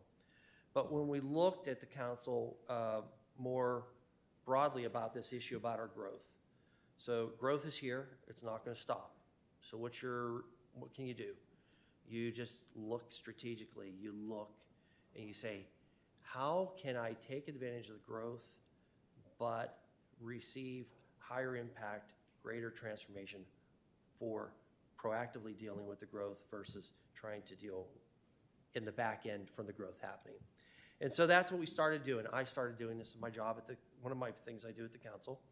So we started looking across the three counties and we said, look, what are the opportunities? We see what the market outside of Arkansas and Northwest Arkansas, they keep coming to us for the last 4.5 years saying, we believe this is a place where we can manufacture stuff, we can do technology testing, we can do more R&D, and we're not prepared for it. So we started looking at what are some opportunities.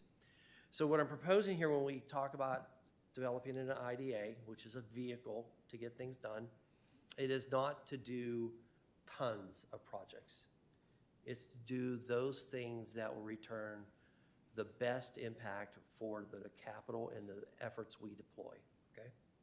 So what we've done is we look at everything, and I'll have an example in here shortly of we looked, Benton County, we looked at 5 of these type opportunities. We've looked at Madison, and we've got a couple identified. But what we do is we look at, if we do these things, what is the return for us? And we look at it based on all kinds of, I don't know if you know this, we can actually run an analysis on any economic development impact project that's going to come. And it doesn't matter what it is. Whether our friends from the electric company that just preceded me, or it's a new advanced manufacturing project, or it's a local employer who has done very well, and now they're in a rapid growth expansion. And you say, well, I, as a community, if we're going to do something, maybe you're asked to do a pilot program. Well, what are we going to get for that? Or what should that look like? Is it worth us doing? We can do an analysis of that. And we can look at it from direct and indirect and all many forms. So what we're looking for is these things that give us a great impact. If you want to go to the next slide. So here's a situation in Arkansas. Until Act 576 was done through the last legislative session, was part of Governor Sanders' economic development package, IDAs were only available at the ports. If you didn't have a port in the Navigable River, you're out of luck. Okay? For me, as an economic developer who's worked in multiple states, for me, it's like reaching into my toolbox and saying, where's my screwdriver? One of the most common things you're going to find in your thing. And here in Arkansas, I reach in my toolbox here, and I don't even have a screwdriver. So, if we advance to the next slide. I spent a year and a half. I'm a guy who does his homework. Spent a year and a half looking how the rest of the nation does it.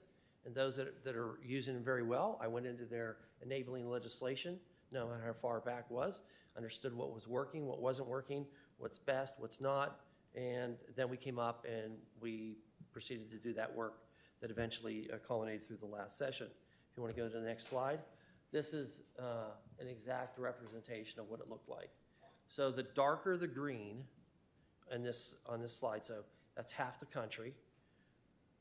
These are the states that either we benchmark against, or these are the states that, for lack of a better term, and I know this is going to sound a little crass, but they are kicking you know what and taking names as far as economic development and economic progress in this country. And you're going to see one thing they share in common. They've got this tool, and they've had this tool in their toolbox for a very long time. But Arkansas, you can see the green dots.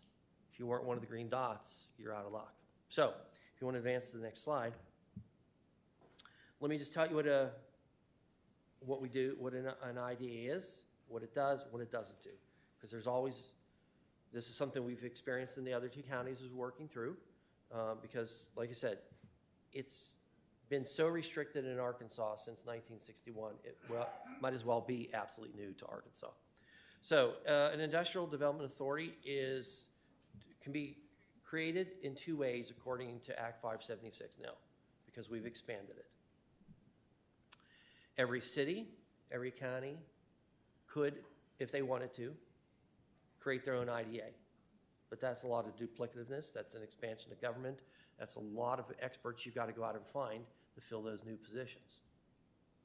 But what we do through that, or you can do the alternative, which is what we're proposing to you tonight, or starting that proposal, and that is because we are in a new day and age here in Northwest Arkansas, and I hope you recognize that it's not just the growth we're experiencing, but there is a spotlight on the three counties of Northwest Arkansas that didn't exist just until a couple of years ago. Everybody's looking at Northwest Arkansas saying, why is this place doing as well as it is?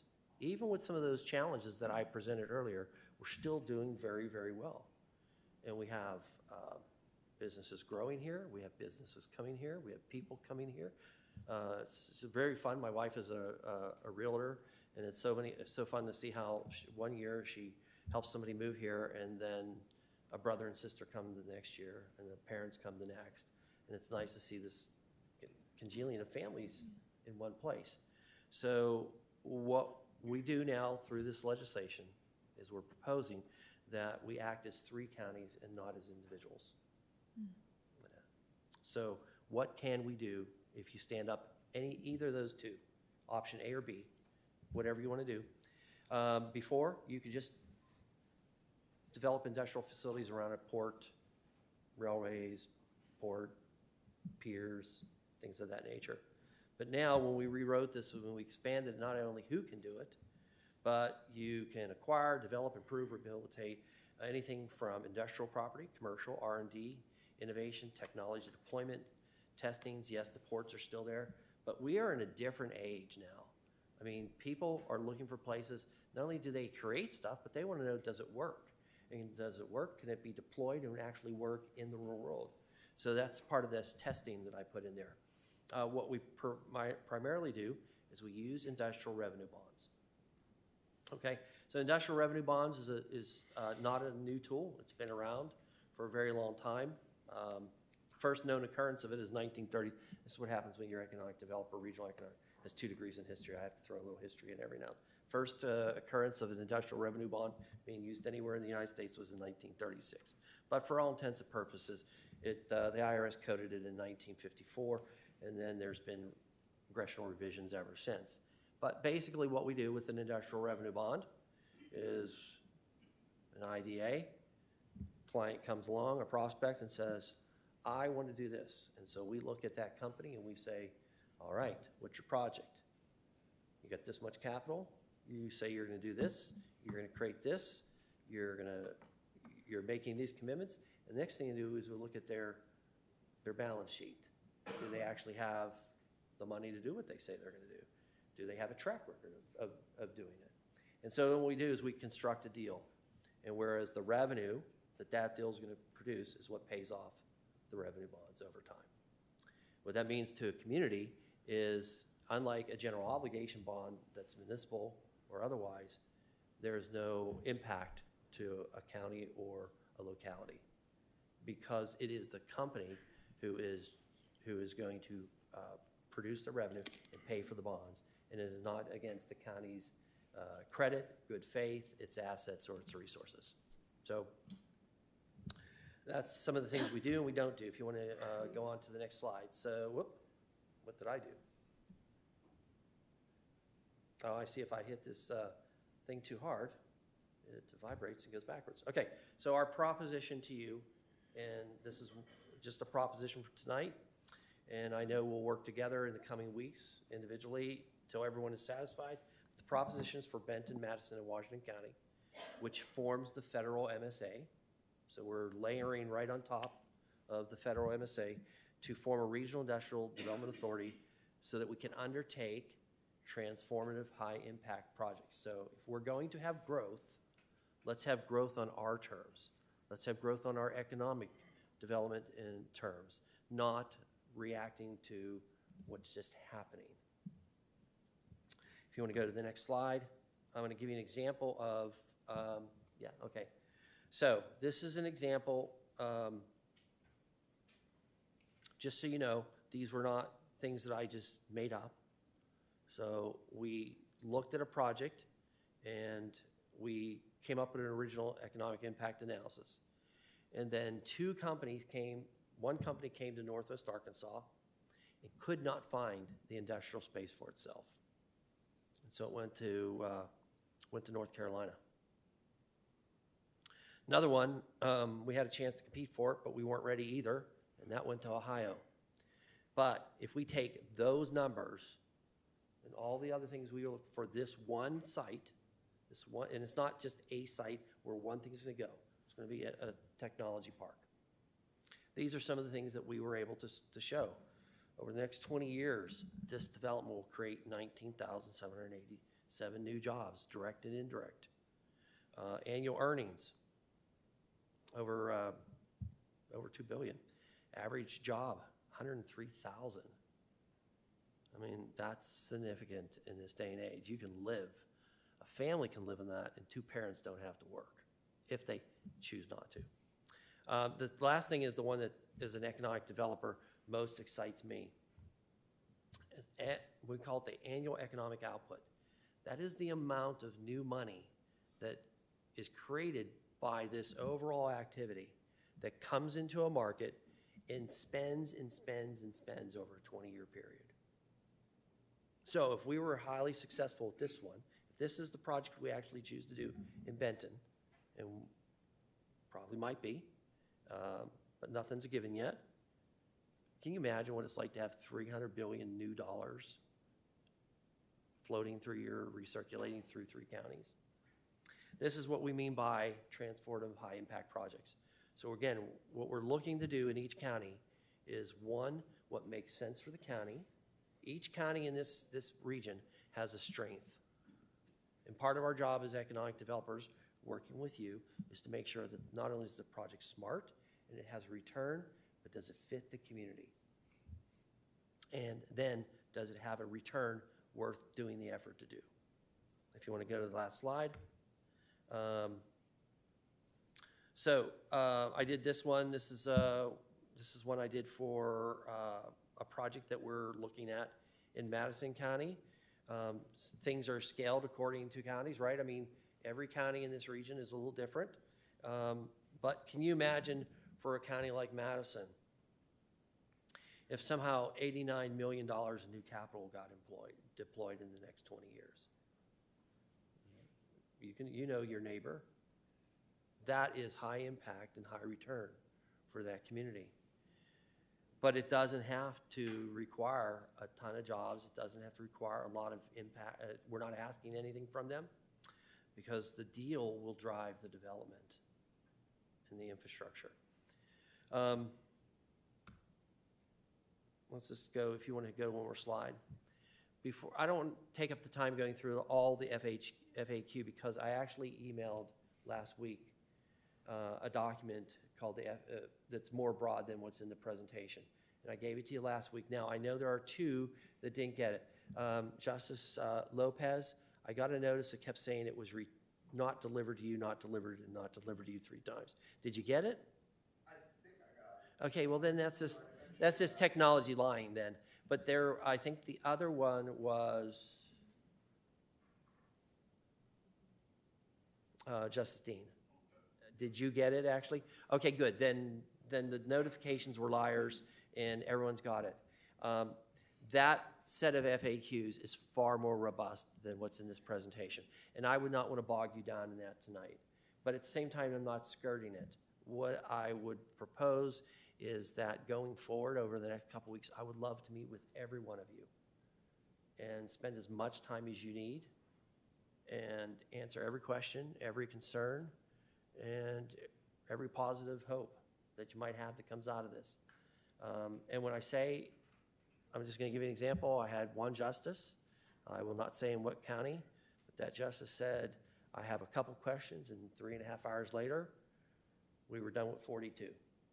And if that's what it takes for any of you, for me to help you better understand the opportunity that's ahead of us and this way to deal with that growth, so it's growth on our terms, not somebody else's terms, I'm here for you. So Judge Deacon has my contact information, but I believe it was also in that FAQ. If it's not, just ask Judge Deacons, and he will give you my email and my cell phone number. But just know I will be reaching out to every one of you, not tomorrow, but the day after, just because tomorrow is a crazy day on my schedule, and I don't know how I'd even fit luncheon tomorrow at this point. But thank you for your time, your attention, and look forward to working with every one of you on this, okay? Thank you. Thank you very much.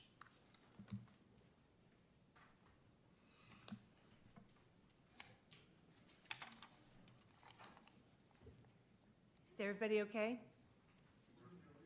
We're still here.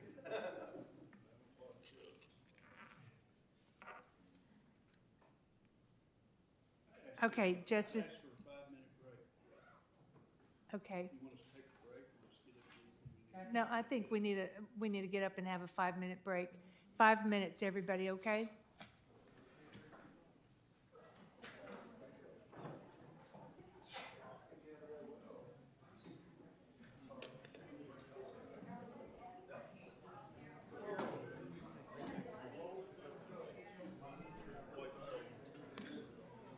Oh, wow.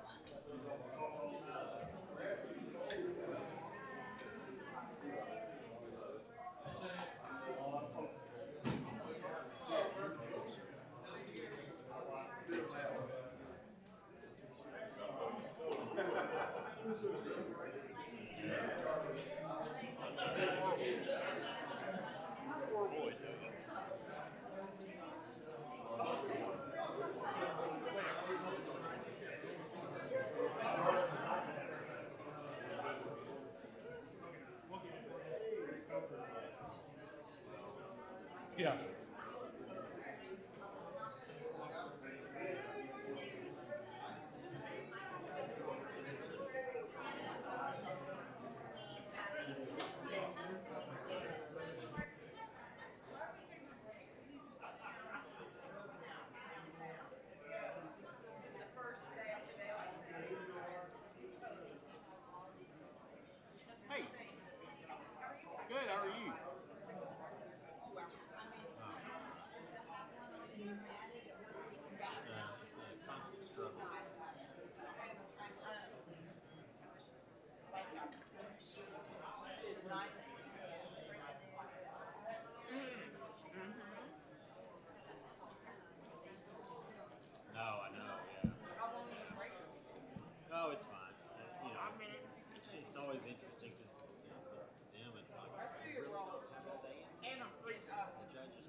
hopefully we'll get it taken. It sounds like, I think you got everybody pretty much on board, so.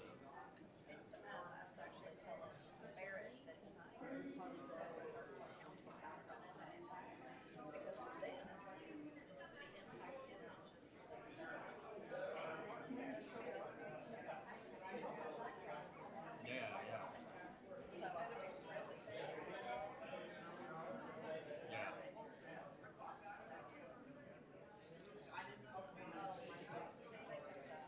Okay, I will. Sure.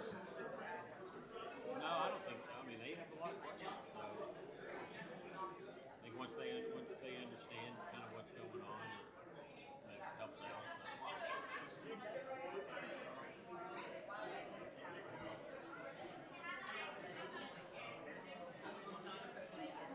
Yeah.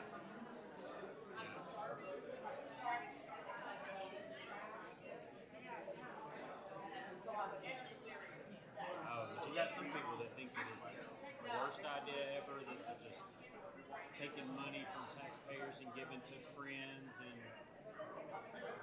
Mm-hmm. Yeah. Yeah. Well, that's their fault. So it's people that want to make all the decisions. So yeah, I've heard it. So I'm like, really? Are you kidding me? Oh yeah. Are we 5 minutes? Hello. Oh, good. No, you did a good well. I mean, a lot of information. We got a minute, 30 seconds left. You did good. But I want y'all to know that it's to get the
Thank you, ladies and gentlemen. It's time to reconvene the committee meeting. If y'all will take your discussion outside and the excitement that y'all feel, we thank you for sticking around.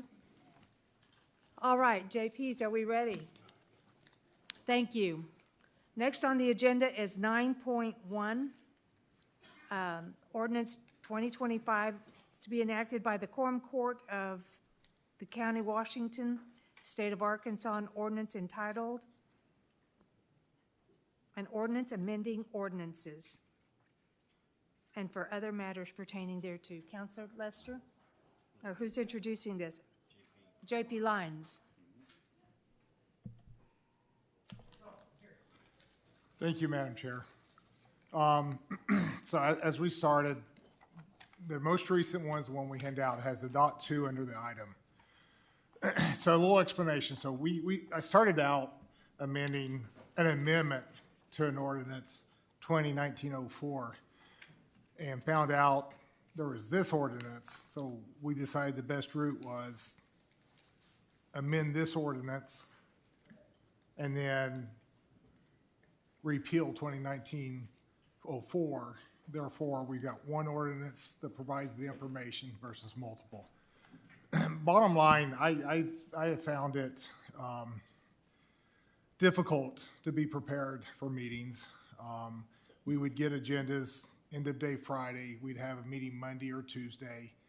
Any research we needed to do, any county people we need to talk to aren't available Saturday and Sunday. So you have Monday during the day for the Monday meeting we have here, or Monday and Tuesday for the Tuesday meeting. For the actual quorum court, we had about six days, so it worked out pretty well. So what I attempted to do was modify the whole process and bring in an ordinance to a meeting, committee meeting or the actual quorum court meeting. Whereas it used to be 5 days that we would deliver that to the counselor for his review, et cetera, before the meeting. I've moved that to 7 days, because again, what I'm trying to do is move and give us more time to get the agenda and the ordinance to review before we come into the meeting. So we moved that back to get that to the counselor 7 days, 7 business days prior to the date of the meeting. So if it's county services or if it's any of the meetings we attend. And then moving the agenda and the ordinances for that agenda to come out to us by the Wednesday of the week immediately preceding the date of the meeting. So example, for this meeting, that agenda would have came out last Wednesday. For Tuesday's Finance and Budget Committee meeting, the agenda will come out Wednesday. And then for the quorum court, which is a Thursday, it would come out the Wednesday a week. So Wednesday before, a week before that, the agenda would come out. So the attempt, again, is just to give the body more time to review it, get with whoever, to ask questions, get input, et cetera, and be better prepared for the meetings. And that's all this do. If you want to see the whole 2021-26, the counselor has some copies of the existing 2021-26. If you're interested, I'm sure you can pass them out. I move that we move this on to the full quorum court with the due pass recommendation. I have a motion by Justice Lyons and a second by Justice Dean. Is there any discussion? Justice Koger. Thank you, Madam Chair. I have an amendment I would like to make to this to, in the ordinance that we're amending, 2021-26, there's an Article 6, which reads, an ordinance shall not be reintroduced in less than 1 year if it once fails adoption by the quorum court, comma, unless it relates specifically to the annual budget. My amendment is to amend Article 6 to say, an ordinance shall not be reintroduced in less than 6 months if it once fails adoption by the quorum court, comma, unless it relates specifically to the annual budget. I have a motion by Justice Koger to amend Article number 6 that states 1 year to 6 months, and I have a second by J.P. Hires. All in favor of that amendment? No, do we have any discussion? Have Justice Lemming?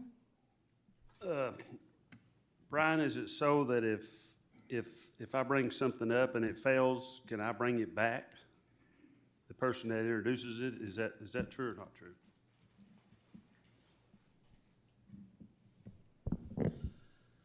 No, I believe the intent was that you wouldn't have, at the time the quorum court enacted this, Jim Wilson was the one that brought this. I think that the intent was that you wouldn't have an ordinance that just continued to be brought up over and over and over, even though it was failing, so it didn't waste time. And so that apparently was what was passed. So it would any ordinance that, unless it dealt with the budget, because budget issues come up, couldn't be brought again within a year after it fails.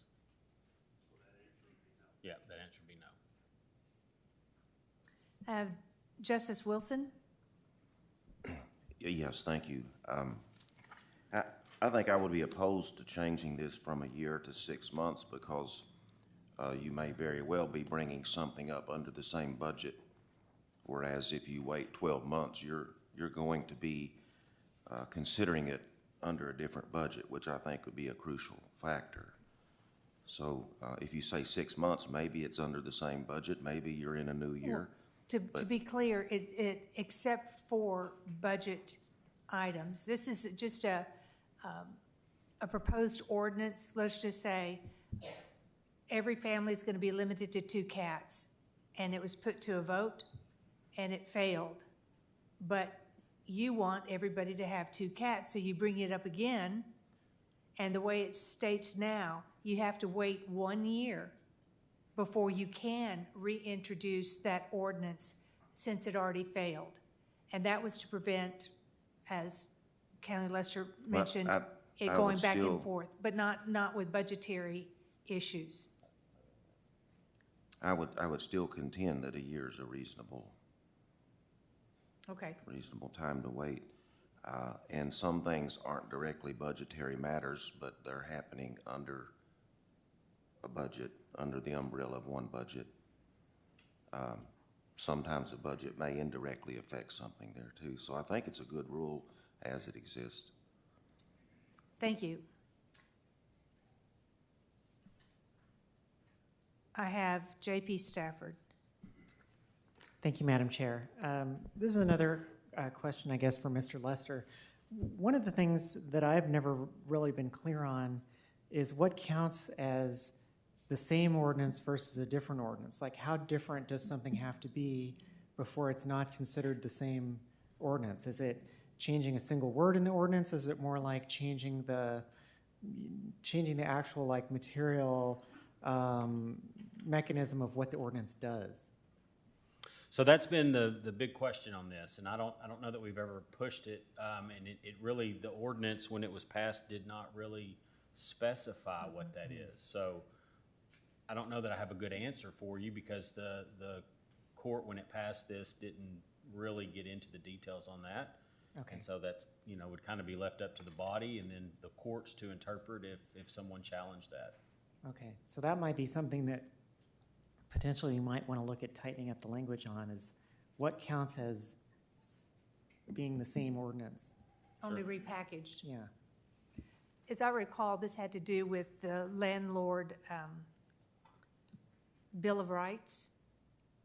When this ordinance first came up, those that were on the court, and what we were saying is this is a redundant ordinance because there's already state laws and a landlord handbook, but they were insistent that Washington County had their own ordinances dealing with landlords and what they can and cannot do, and it failed. Then it was brought up again the next year, same thing, but that was the issue. So I agree we have to tighten it up. Is it the issue or is it the language that is being presented? So that's something that we can discuss at a different time. I have Justice Lyons. Just a question, I was curious, Counselor. The term quorum court, is that the body or the meeting? So what I'm trying to understand is, does it matter whether it fails in committee or in the quorum court meeting? It still is part of the quorum court failed because it's the body. Right, so when this, I'll just tell you, when this ordinance was passed, we didn't have any committees of the whole. And so the quorum court was the actual monthly meeting of the body. Now there's probably some argument as to whether or not that is committee or full quorum court. Again. Okay, thank you. It's hard to say. Okay, I have a motion and a second to amend the language to 6 months from 1 year. All in favor, say aye. Aye. All opposed? I call for a division of the assembly. But that was, a division of the assemblies will happen when it is undistinguishable. The vote is undistinguishable. In my opinion, it was undistinguishable. I'm calling on Attorney Okay. Lester to rule on this. I'm calling for a division of the assembly. So just so you know, I don't rule on this. I can only give you advice to the chair, and the chair makes the ruling. When I read the division of the assembly, it has to do with it was indistinguishable, and therefore you had to stand up. I don't mind standing up again. I'm kind of straight. Okay, then you know what? All in favor? in favor of the amendment? Just a second. I have a point of order. I think what was stated was, it was inverted, because I thought I heard you say from 6 months to 1 year. It wasn't mentioned, but Huh? it was mentioned, but I hear you. it was. It was stated the other way, so that's why. So it I took me a little- apologize. Let me retract that. took Let's me a just go. minute to vote. We're voting on the amendment to change the ordinance language from 1 year to 6 months. Thank you for the correction. I stand corrected. All in favor of the amendment, please rise. 1, 2, 3, 4, 5. Thank you. All opposed, please rise. 1, 2, 3, 4, 5, 6, 7, 8, 9, 10. Okay. Fails. That felt good. Thank you, Justice Coger. Justice Dennis. That amendment fails, so now we're back to the original motion. I have a motion and a second to approve 9.1. Is there any discussion? Is there any public comment? Seeing that there's none, all in favor of passing 9.1, say aye. Aye. All opposed? The ayes have it. 9.1 will be passed on to the full quorum court with a due pass recommendation. Next on the agenda is item 10.0. This is being requested by Judge Deakins. I can explain it. Okay, Justice. So we passed an ordinance, as you recall, increasing the pay of the members of the planning board. But there, in our new ordinance, it also stated, so we need to amend that ordinance as well so that it's in our new planning code. And so all this is basically, I mean, you're not changing anything. We're just we have to specifically vote on amending 2025-44, which is our new code, for the language to be changed in that. So this is an amendment for, it's a Scribner's error. I'd like to make a motion to pass 10.0. Do we have a second? Is there any discussion? All in favor, say aye. Oh, whoa. Oh, You gotta have any public comment. public comment? It's getting late. Seeing that there's none, thank you. All in favor, say aye. Aye. All opposed? 10.1 passes on to the full quorum court. Next, we have item number 11.1, the resolution to support Ozark Electric. I have Justice Fleming. I make a motion that we send it to the full quorum court for a pass.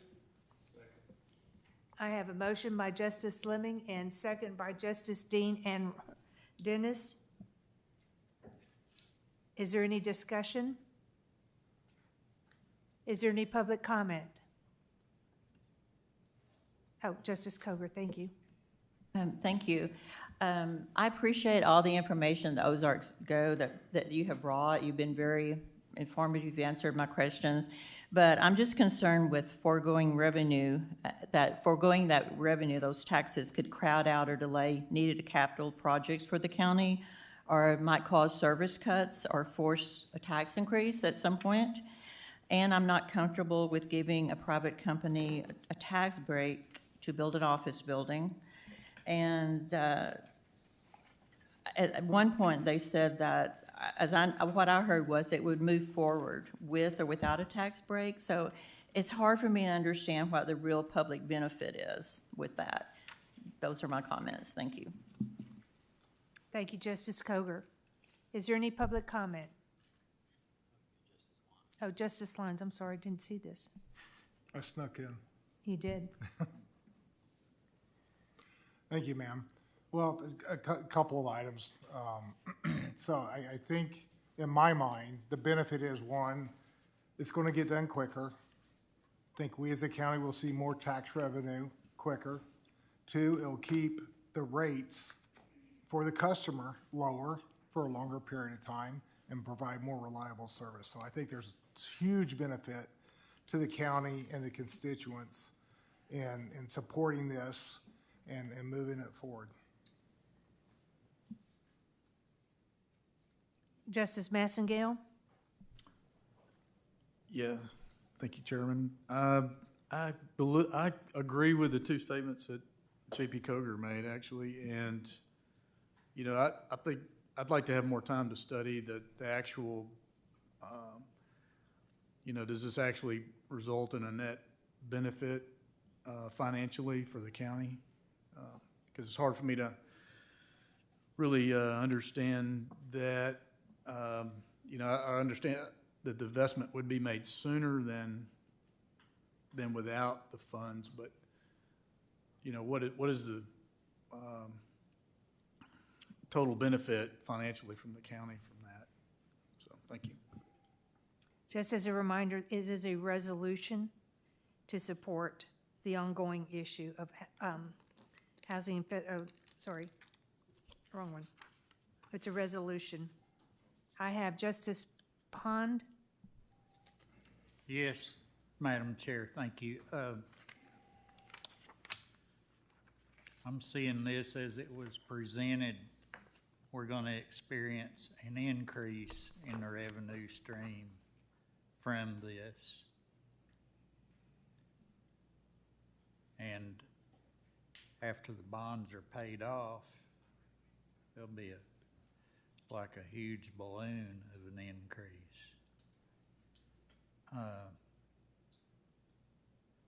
And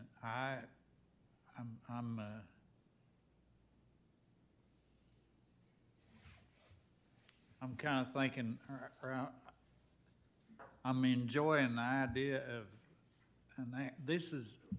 they're increasing an infrastructure. This is infrastructure. We're talking about building and increasing, and we're going to be increasing this infrastructure with the growth. We're going to be staying with the growth. Probably not really even ahead of it.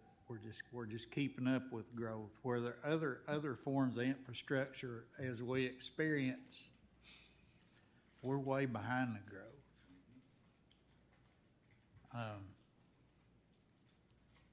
I can't see that we're going to do anything. I'm just, well, you can tell I'm for it. I'm just enjoying the notion of having, like I said, infrastructure keeping up with our growth. I appreciate it. Thank you, Justice Pond. Justice Hires.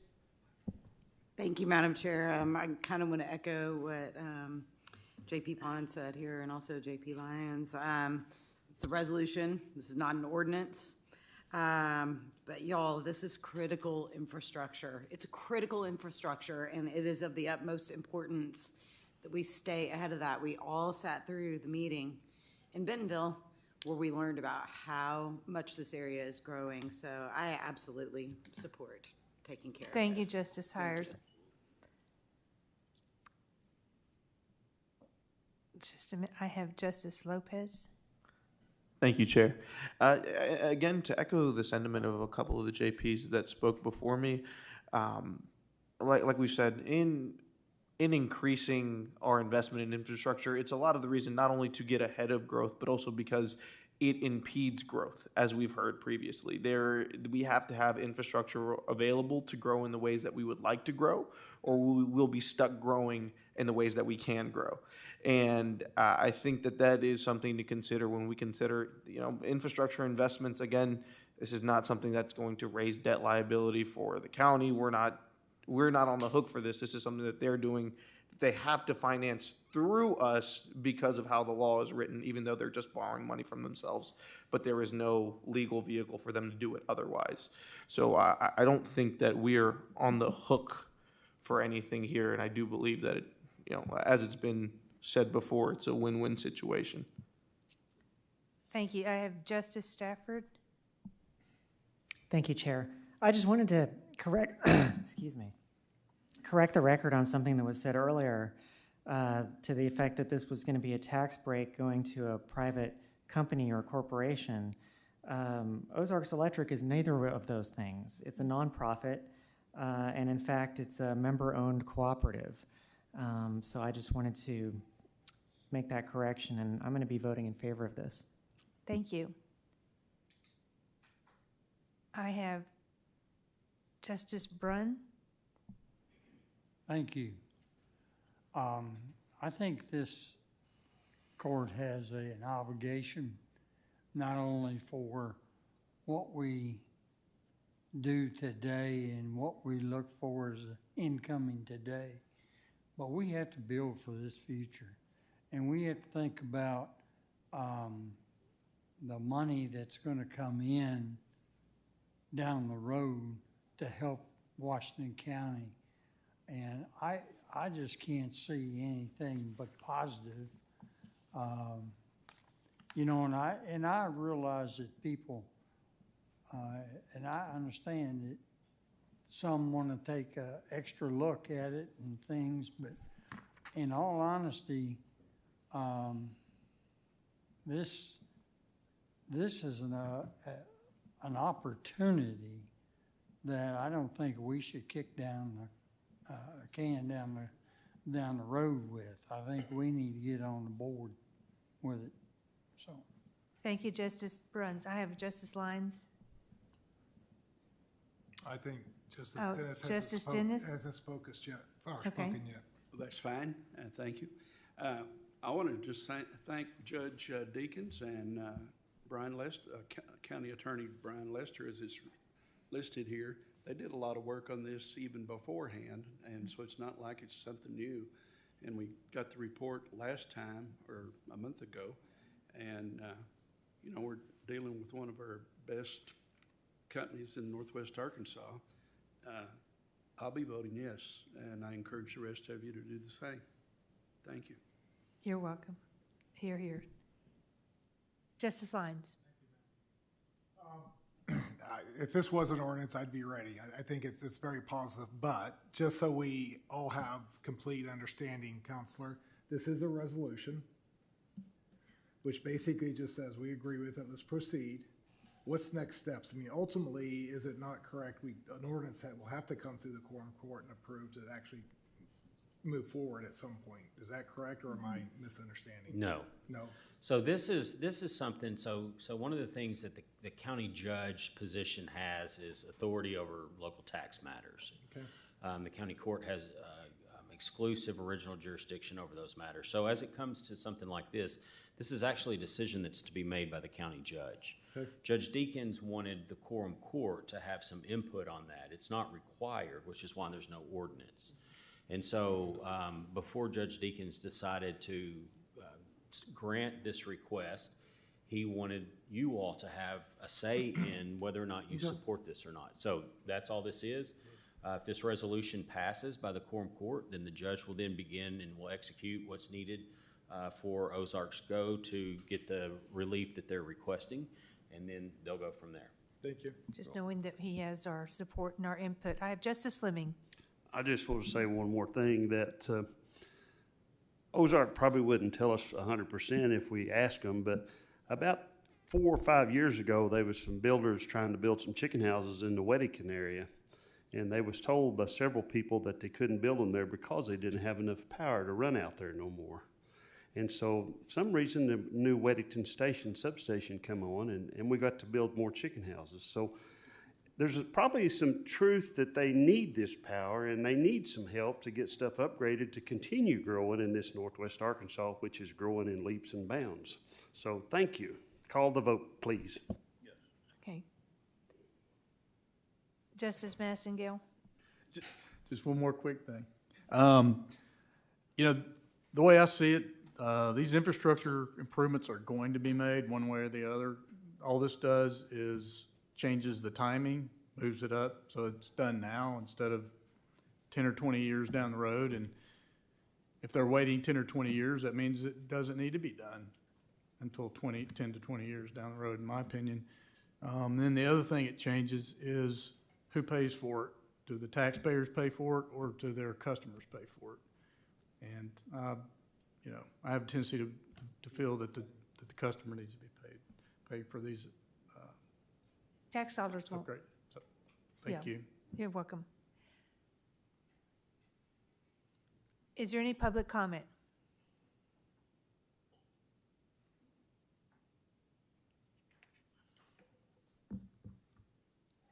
Good evening, sir. If you'd push that button, get the mic on, and state your name and where and your address, please. Hello, council.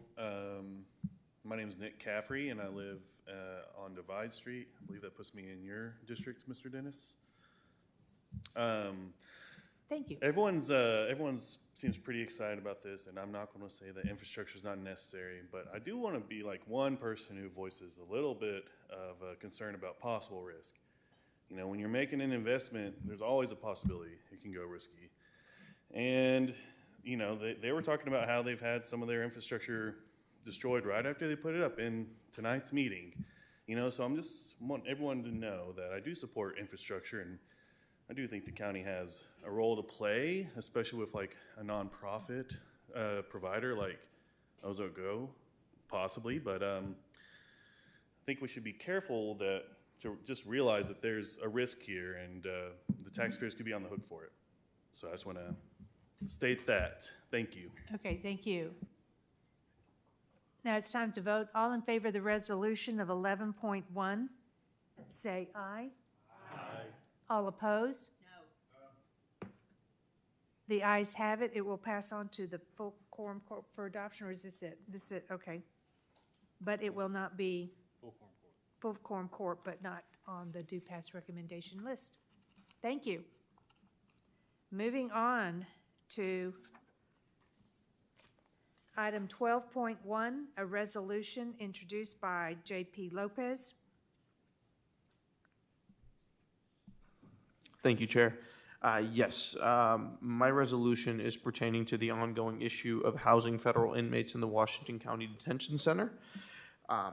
So I do want to start by establishing a few premises here.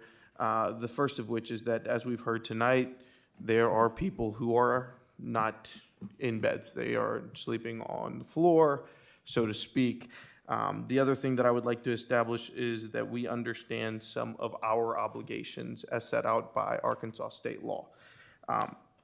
The first of which is that counties, it's Arkansas Code annotated 1241-506, expensive municipal prisoners held in county jails explicitly states in subsection D, county shall give priority to in-county municipalities over contracts for out-of-county prisoners. And then I would like, again, to cite as well, Arkansas Code annotated 1241-503, management of local jail populations, states in subsection G, jail shall accept prisoners of the United States government provided space and staffing are available and the delivering agency agrees to pay a per diem charge, not to exceed the actual costs, including capital costs. So if we are overcrowded, I think by definition, we do not have the space available. We don't even have the space available for all the people who are there not on federal holds. I believe the numbers that we got from Sheriff Contrell were that we have 66 federal holds. We have 122 people who are not sleeping in a bed of some sort. I think that that's pretty evident just in that we do not have it. This resolution would be for us to encourage the county sheriff and the contracted parties of the county, give me a second, to exercise the 30-day required calendar notice to federal agencies to cease the sale of federal bed space in the Washington County Detention Center. And I'm happy to open it up. Yeah, are you making a motion? Oh, I'm sorry. I make a motion that we move this to the quorum court. I have a motion by Justice Lopez to pass this on to the quorum court, and I have a second by Justice Koger. Is there any discussion?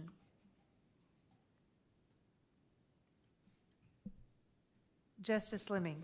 There's a lot of discussion. We could discuss all night, but there's probably, well, I was talking to Jay earlier, and out of the ones that we have here, 36 of them belongs to Washington County residents.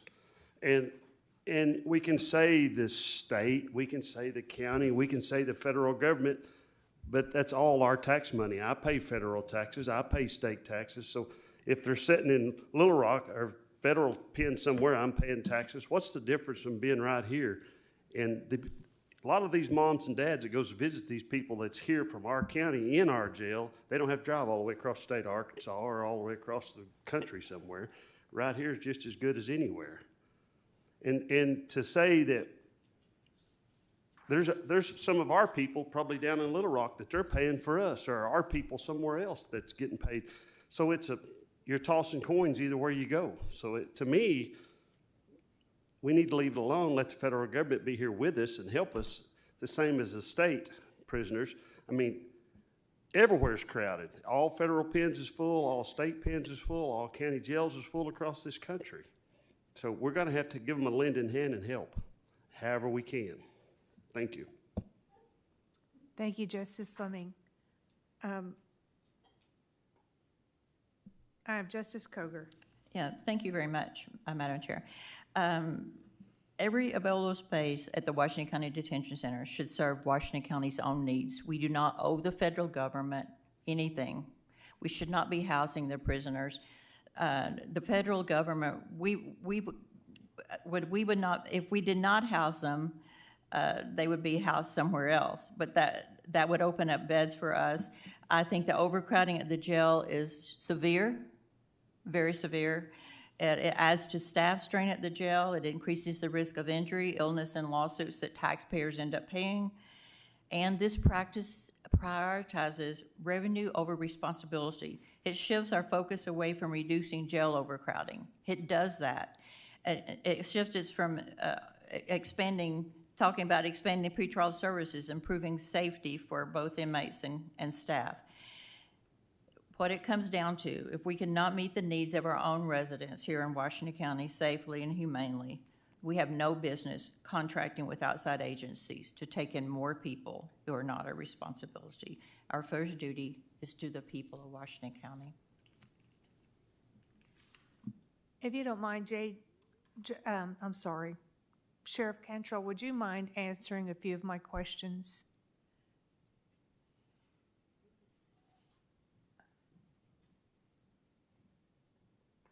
I know it's getting late. I get a little daffy.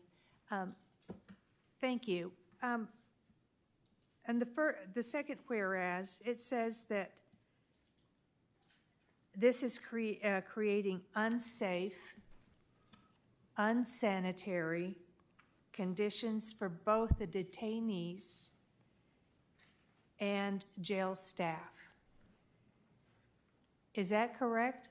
That you would put the Washington County employees, your staff, in an unsafe, unsanitary environment? I don't personally believe that it's unsanitary. I think that we have a safe and humane jail that we operate down there. We've got a lot of people in that jail, but I think our staff are well-trained, and our hiring numbers are getting better, and so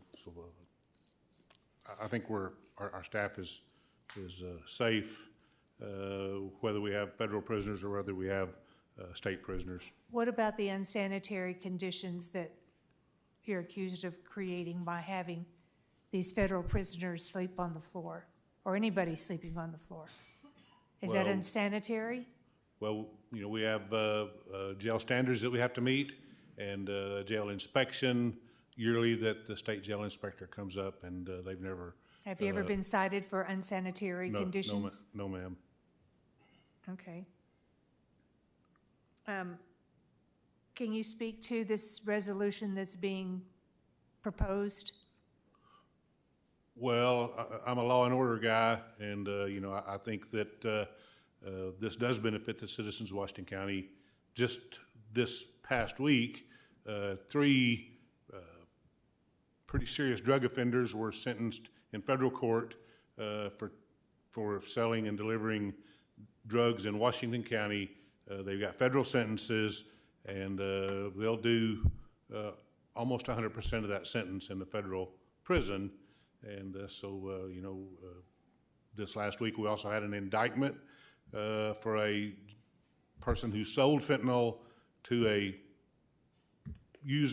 drug user in Washington County that killed that drug user, that they overdosed and died.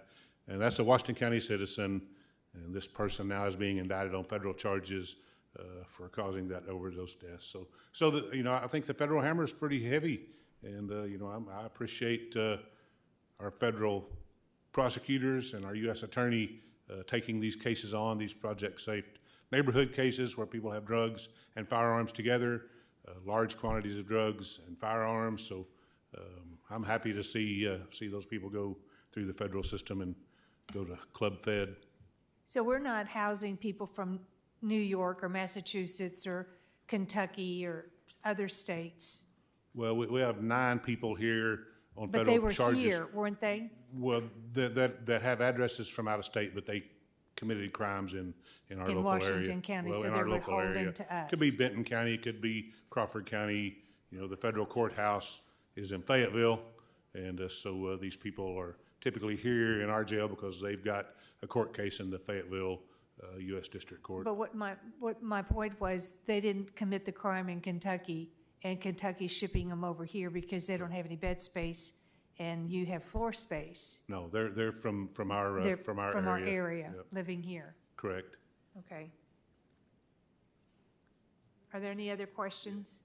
Oh, sorry, I have Justice Dean. Thank you, Chair. Jay, don't you guys receive some kind of pay from the federal government when you Yes, have a? they pay $80 a day Okay. per detainee. So that would help Yeah, with the about expenses. $2.25 million in 2024.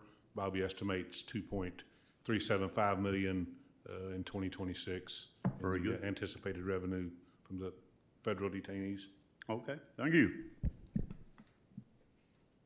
I have Justice Brunt. Sheriff, one thing I want to say is that as long as I've known you, you've always been a good, hard-working, honest man, and I think you keep a jail immaculate every time I go down there to visit. And I know that there are beds that are not all alike. I know that, the terminology that we have for beds on the floor needs to change. I don't disagree with you at all. I think it should, and I'm glad you're doing it. This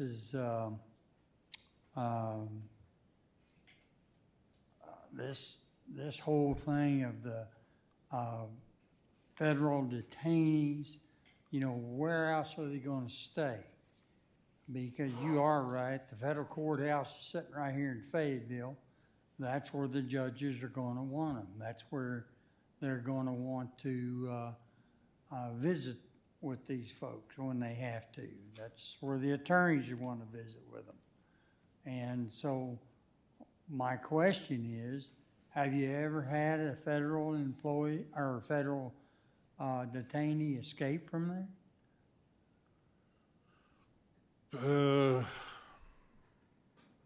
I don't know if he was a federal detainee. Yes, not from the jail. We had one get out a window at one of the medical clinics that was a federal detainee that we had taken to a medical clinic out here on North College, but he was only out for an hour or so before he was recaptured, but And not from the jail. Would you consider these people, most of them, very dangerous? I mean, the guy just recently killed a guy with fentanyl. Yeah, I would consider folks that are here on federal charges that are in jail to be serious criminals. Okay, and we have a very secure jail. Yes, I believe we do. Doesn't mean you can't have an escape tonight. It just means we've had a very secure jail. Yes, I believe we do. And we do everything we can to hire people to man this jail, men and women alike, and to make sure that we have the right amount of people to make rounds. And so what I'm getting at is that we've got a safe area, and if we don't have that safe area, what are we going to do with them? Just Well, let them out? Yeah, I guess that'd be up to the federal judge, but, you know, if we don't house them here, then they're probably going to be housed in Okmulgee, Oklahoma. They've got some beds contracted down there that they utilize, but that's a long way from the federal public defenders and the federal prosecutors and the federal judge.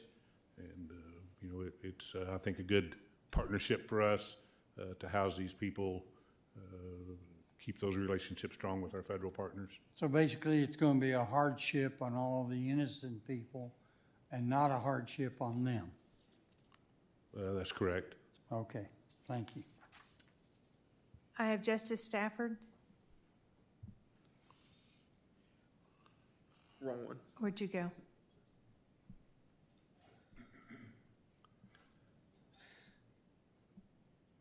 Thank you. Sorry, I messed the buttons up. The examples that you gave, the fentanyl prosecution and conviction, rightly so, conviction, and the other examples. I mean, those would have been prosecuted and tried, and those folks convicted no matter where they were being held.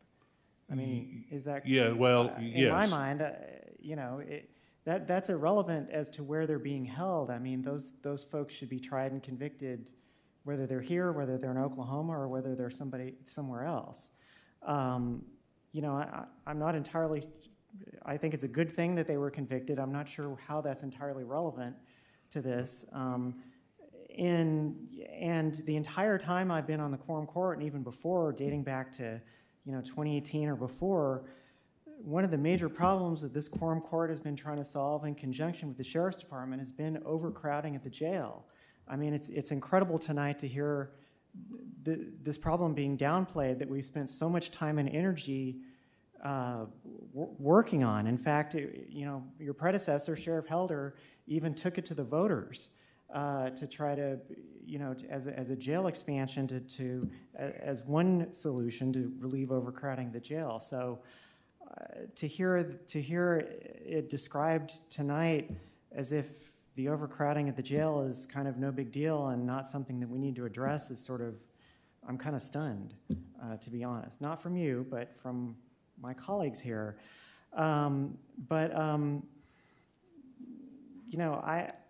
think that we need to use, and I said this last month, we need to be using every tool in the toolbox to be relieving overcrowding in our jail. And, I'll make a pitch again to our judges and prosecutors and public defenders, if you're listening.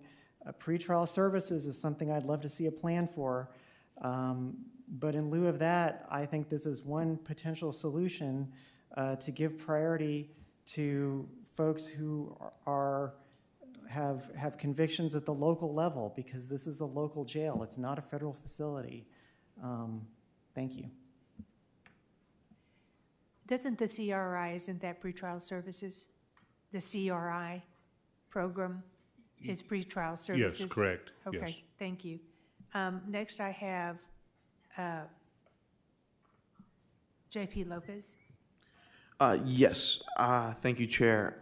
There's a couple Order of in the court, please. I can hear your voices. there's the way that this is framed. I am kind of confused. This was by no means an indictment on how Sheriff Cantrell runs his jail, or that anyone at the jailhouse is not committed to doing the best that they can. This is strictly, capacities exist for a reason, right? We can acknowledge that the capacity is there because this is saying we believe that in order to maintain our standards, we could house this many people. And what you are telling me, and what this court is seeming to express to me, is that that is irrelevant. That is not irrelevant. That's why this building was designed. It was designed for a certain amount of people, and we have not been able to reach that amount of people in a series of years. And now we are looking at a solution to say, hey, let's take care of some of these people that we know that there's 66 of, to knock that number down. That is half of the people that we don't have beds for, or that we're sleeping on the floor per this report. That's what was expressed today. And you all are telling me that no, that is not a problem, but it's been a problem for 5 years. I don't understand that, and to be frank, I don't accept that as a genuine rebuttal. Thank you. Thank you. Justice Dennis? My simple solution is if you can't do the time, don't do the crime. And let me tell you something else while we're talking. This is not a 5-year problem. This has been a 20-year problem. And the jail was not built large enough. When we asked for a tax to build it bigger, the people turned it down. Who has all the votes? Fayetteville or Springdale. So if you've got Fayetteville or Springdale and your people voted it down, then you're not going to get a bigger jail. So you've got to do something else to keep from what. How do you get people to quit doing crimes? Are you saying we're putting people in jail that didn't do the crime? If you're not, then figure out a way to get them to quit doing the crimes, and we won't have to put them in jail. It's simple. Don't do the crime. End of story. Order in the court. I don't want to hear any laughter or conversations going on. If I can hear you from here, you're too loud. That's a second warning. The third one, I'll ask the bailiff to escort you all out. Please refrain from commenting. It's disrespectful to this court. Thank you. I have Justice Pond. Jay, I just wanted, Sheriff Cantrell, I just wanted to express my appreciation for what you do and your concern with the health, safety, and welfare of we on the outside and those on the inside, the detainees. And we've really lost something when we get to a place where our different branches of law enforcement, different law enforcement entities cannot work together and cooperate together. I appreciate that you and the federal and the state law enforcement work together, all doing the same thing. You're not in competition. You have the best interest at heart for we, the people of Washington County, whether we're inside that jail or outside, and I appreciate it. Thank you. I have Justice Coger. Thank you, Madam Chair. Madam Chair, I'd like to address something that was said by one of my colleagues about what we could do, but people who keep committing crimes, and what we could do about that is address the root causes of incarceration, like poverty, lack of opportunity, and drug addiction. I would Also, let you do that, but the thing is, it's about the resolution and the overcrowding in the jail. Also, if we cancel this contract, it would have immediate impact on the overcrowding issue if we remove the federal prisoners.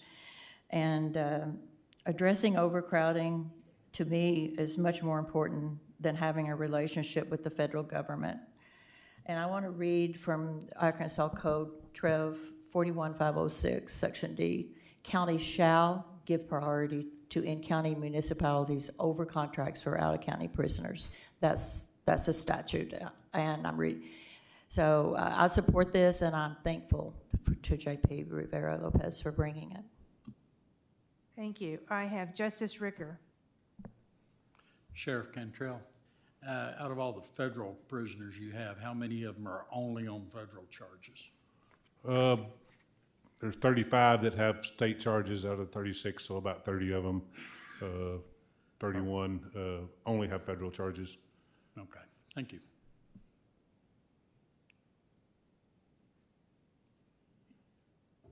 Looks like nobody else has a comment. Thank you. I appreciate. Thank you. Thank you. Do we have any public comment? Oh, gosh.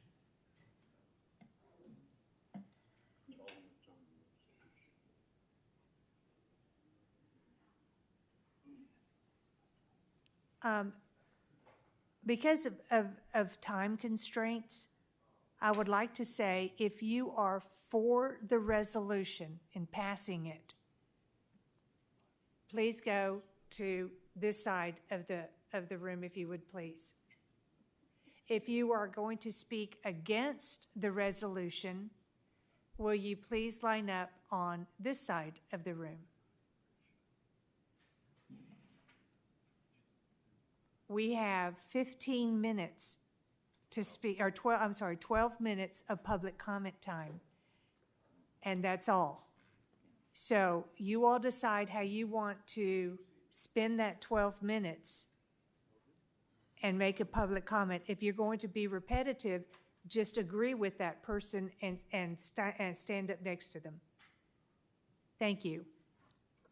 You're going to state your name and your address. Good evening. My name is Casey Cromer. I live in Fayetteville, Arkansas. I had something prepared to read, but after hearing what our elected officials have been saying, I'm not going to read that. To Justice Lemming. No, you cannot address any particular. You address the chair. To the chair? Yes, only to me. Okay.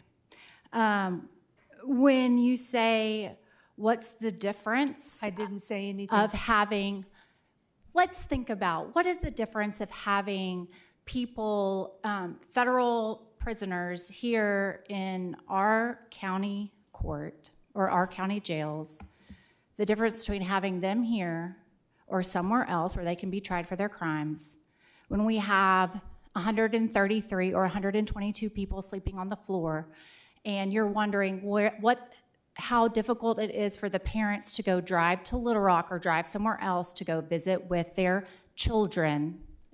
Think about those parents when they know that their children are sleeping on the floor with no bed. That's not true. I don't know if any of you have siblings or children, if any of you have any experience of having your family detained in prison or in jail, or if you have had conversations with them on the phone about how their time is there, and knowing that they are going without just like common human decency when we are housing them pre-trial or whatever. It is so awful that people are sleeping on the floors in our jails right now, 133 people. And I guess I'll go back to this part. You know, the Arkansas law states that we must prioritize local needs before taking out of county or federal detainees, and that jails can only hold federal prisoners if space and staffing are available. Space isn't available, so we should not have those beds for federal detainees.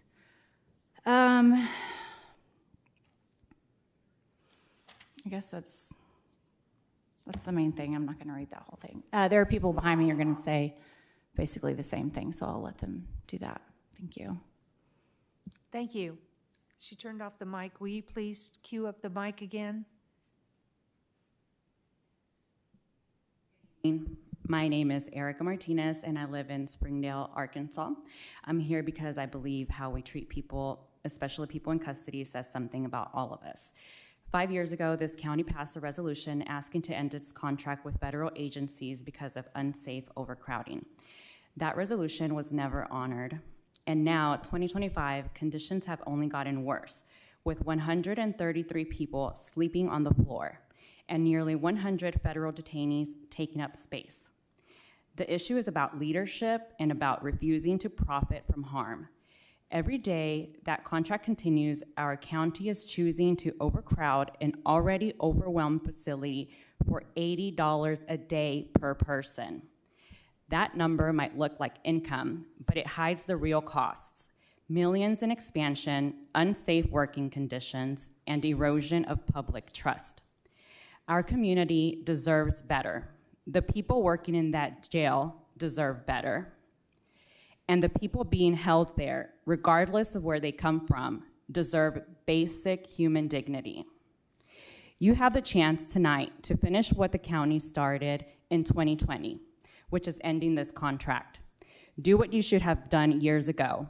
Let this county stand for compassion and accountability.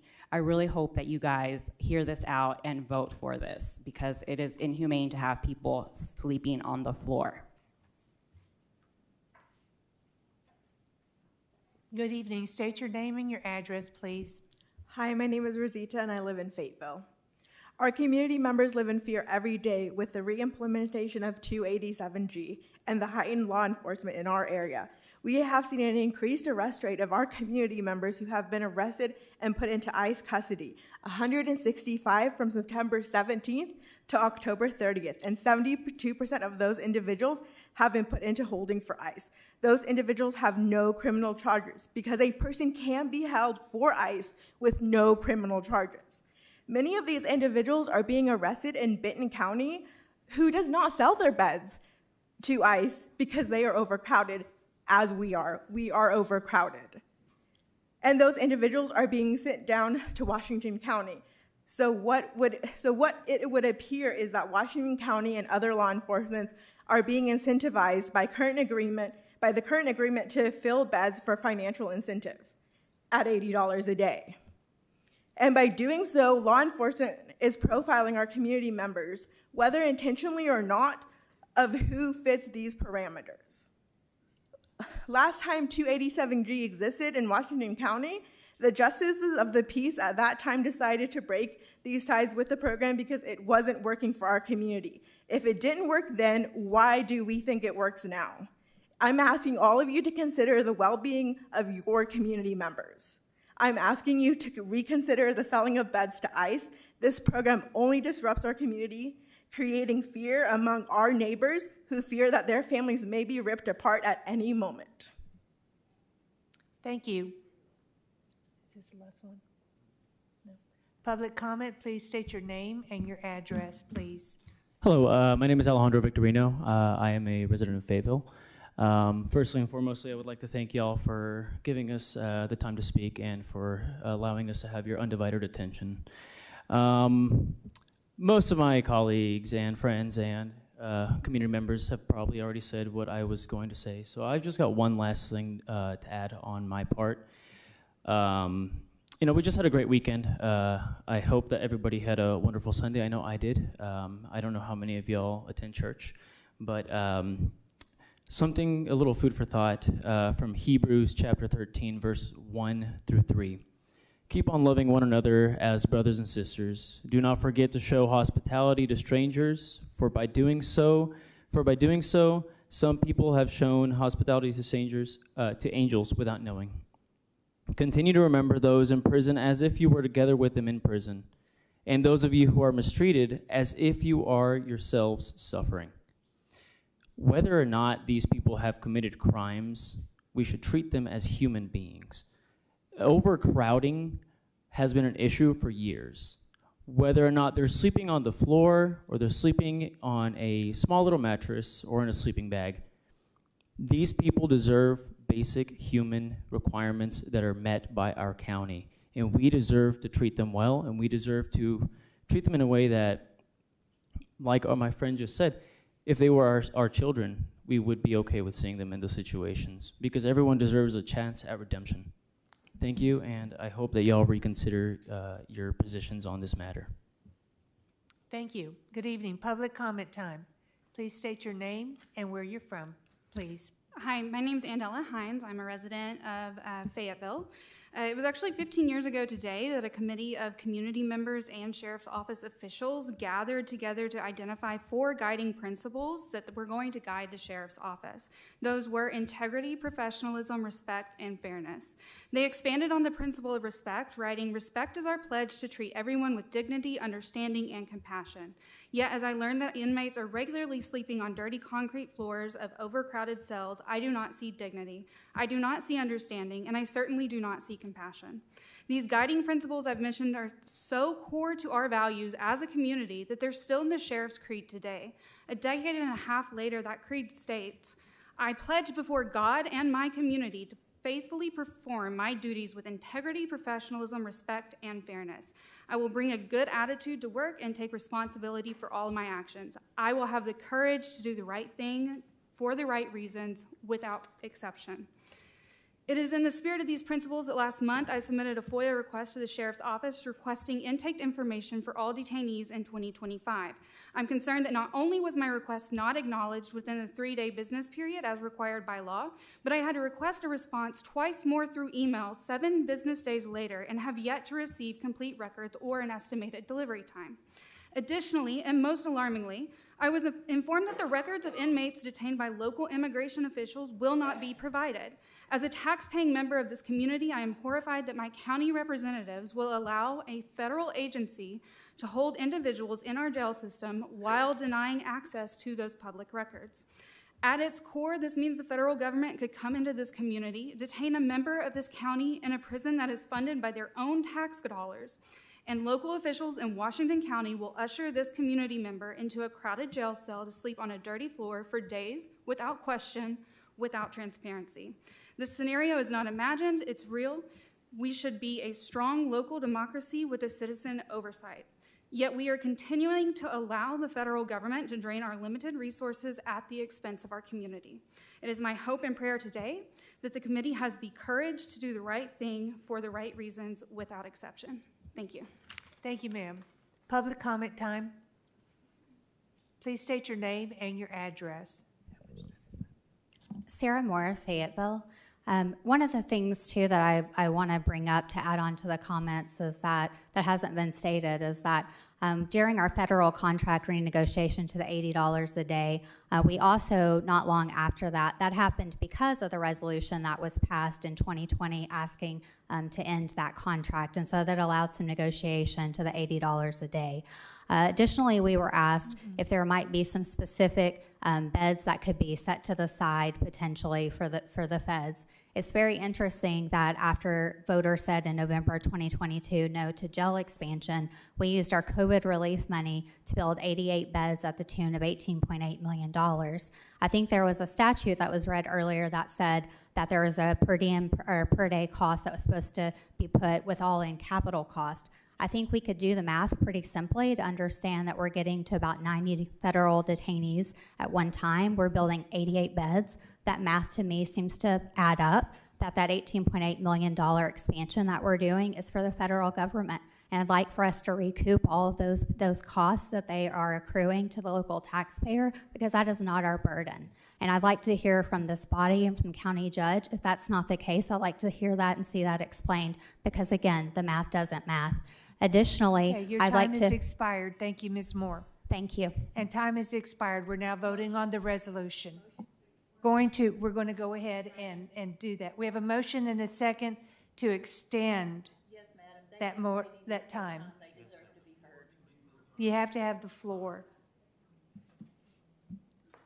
We're voting on the resolution. Motion to extend time. Motion denied. You have to vote on that. You don't get to make that decision, Madam Chair. Let us speak. We'll be respectful.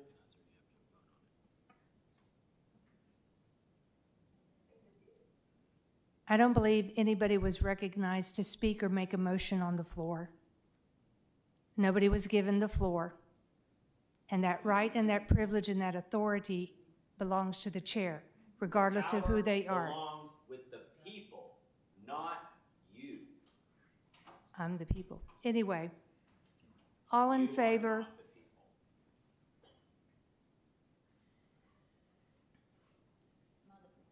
I would like to. Shame on you.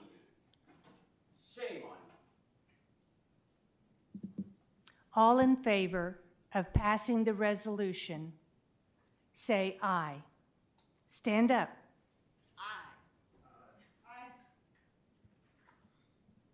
1, 2, 3, 4, 5. All opposed of the resolution, please stand up. 1, 2, 3, 4, 5, 6, 7, 8, 9. The resolution fails. Moving on to item number 13.1.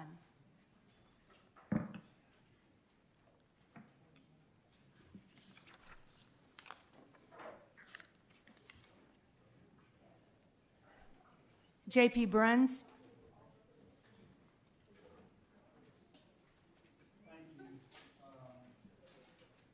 This is a clarification of a ordinance that is already in existence, and I just wanted, for safety purposes, to have us look at it as possibly extending on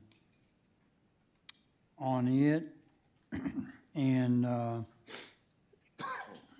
if you look down, you'll see the changes on number 2. That would be line number 33.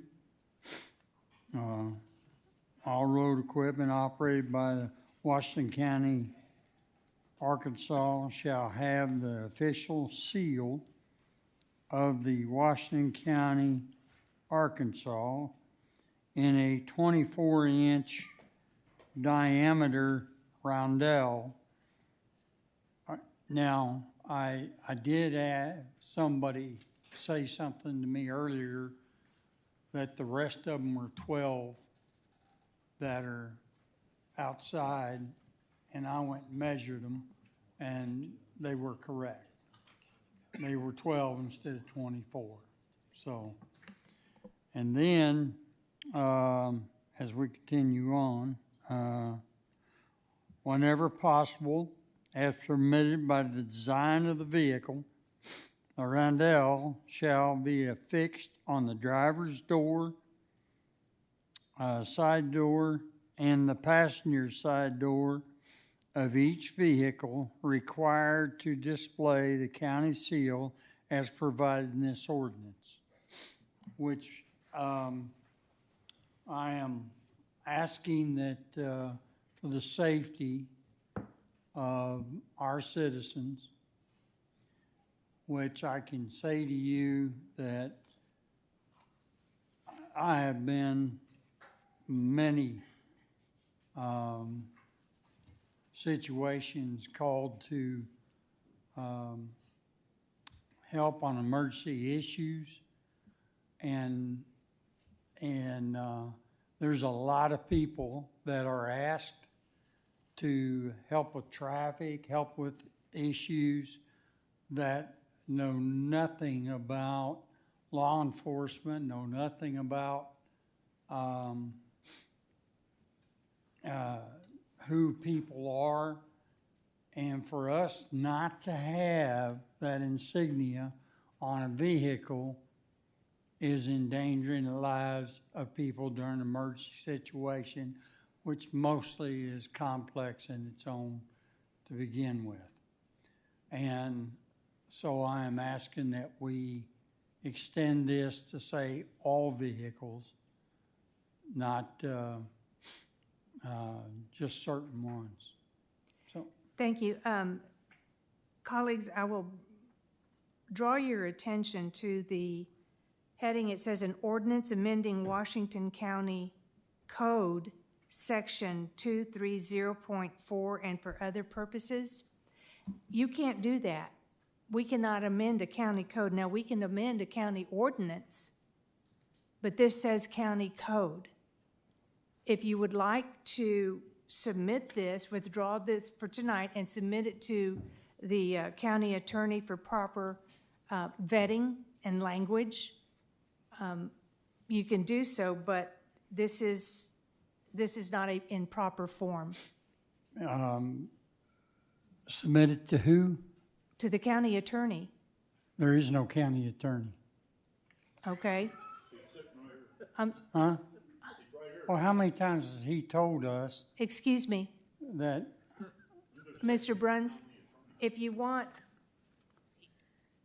we can either withdraw this and you submit it for proper vetting and legal language, but this is not a legal document for us to amend, because we cannot amend county codes. We amend county ordinances. okay, so I need to change the word code to ordinance. But do you know which ordinance that you're amending? Yes, I've got a copy of it, but I don't have it with me. I would suggest that you would turn this in and have a conversation with the county attorney to get this in proper form. There's no county attorney. There's the judge's attorney. There's no county attorney. So I'm going to ask you to keep in proper decorum I and show am. respect to this court, please. I am. No, I beg to differ with you. So this is not in proper form, and so I'm ruling that this cannot be voted on, and there can be no discussion, there can be no motion. Why are we not making a motion that we, Because it's unconstitutional, it's unlawful. You can't do this. I'm telling you, you cannot amend this.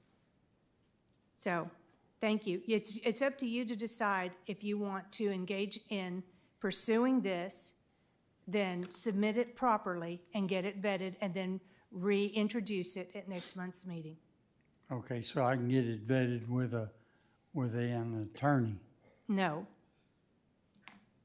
With the county attorney, Mr. Brian Lester. No, I don't have to go to Mr. Brian Lester. That's your According to choice. the I'm not going to Arkansas argue with, County. I'm not going to argue with you. Thank you very much, but this is improper, so end of discussion. Thank you. With that said, this meeting is adjourned. Public comment, I'm sorry, public comment time. I apologize, it's late.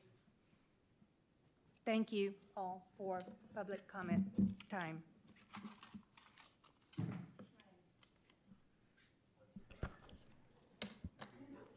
Am I on? Okay. I'm a familiar face. My name is Mary McKinney. I live at 19980 Lakeview Road. I'm here to just draw your attention to something because I don't think you've been informed. And as soon as and if I'm wrong, correct me, and I won't send this email that I have prompted to send. In August 21st, this body voted 10 to 0, or 10 to 5, I'm sorry, to not repeal the ordinance denying Eagle Crest Recovery, the CUP. There was one person that abstained, and there was 9 votes that voted in opposition of repealing that ordinance. County Attorney Lester told you that if we don't repeal this ordinance, we will be in a federal lawsuit and we will be challenged for discrimination. Well, that was true, and you were, and you are still. 10 of you were deposed. My brother and I petitioned to intervene in that federal lawsuit. We were denied intervention on October 29th. October 31st, County Attorney Lester submitted a motion that now this is a moot, and I'll read it to you. He circumvented this court's wishes. 10 to 0, you voted to not repeal their CUP. Found a way around it. I've been dealing with this for 37 months. It's been an uphill climb all the way. The Planning Commission denied it. This body denied the CUP. It went to district court. We had an appeal attempt happen in the dark of night, not putting it on the agenda. Glad that Judge Deakins is here tonight to hear this. And that repeal got ruled null and void by Judge Martin. Now here we are, federal court case, and Lester's submitted on 2 days after our intervention was denied, defendant's motion to dismiss and on moot grounds. Right. You redefined the definition of single family when you updated the ordinance. I guess now that's retroactive because he says in this that I'm going to send you that now Eagle Crest meets the definition of single family. 2 or more people in one bedroom, unrelated, on a permanent foundation. Time's up. Thank you, Brian Lester. I will send this document. You all have been circumvented. Good evening. Good evening. My name is Beth Koger. I live in Fayetteville, Arkansas. I've been serving on this court. I've had a privilege and a pleasure to serve on this court, but I'm in my 3rd year. But a lot of you sitting around this horseshoe have been here a lot longer than that. So I want you to just ask yourself, how many times have we made a motion to extend time for people to speak without being recognized by the chair? Tonight I made that motion, and then when the chair said I had to be recognized, I pushed my button to be recognized. The chair refused to recognize me. These people who wanted to speak have been sitting here in this meeting all this time with us. They deserve to be heard. If we can't give them the few minutes, then there's something wrong with us. We need to think about that.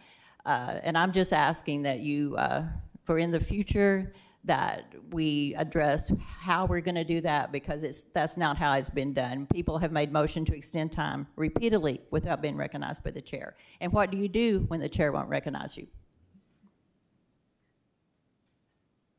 How much time do we have left? Public comment time. Please state your name and your address, please.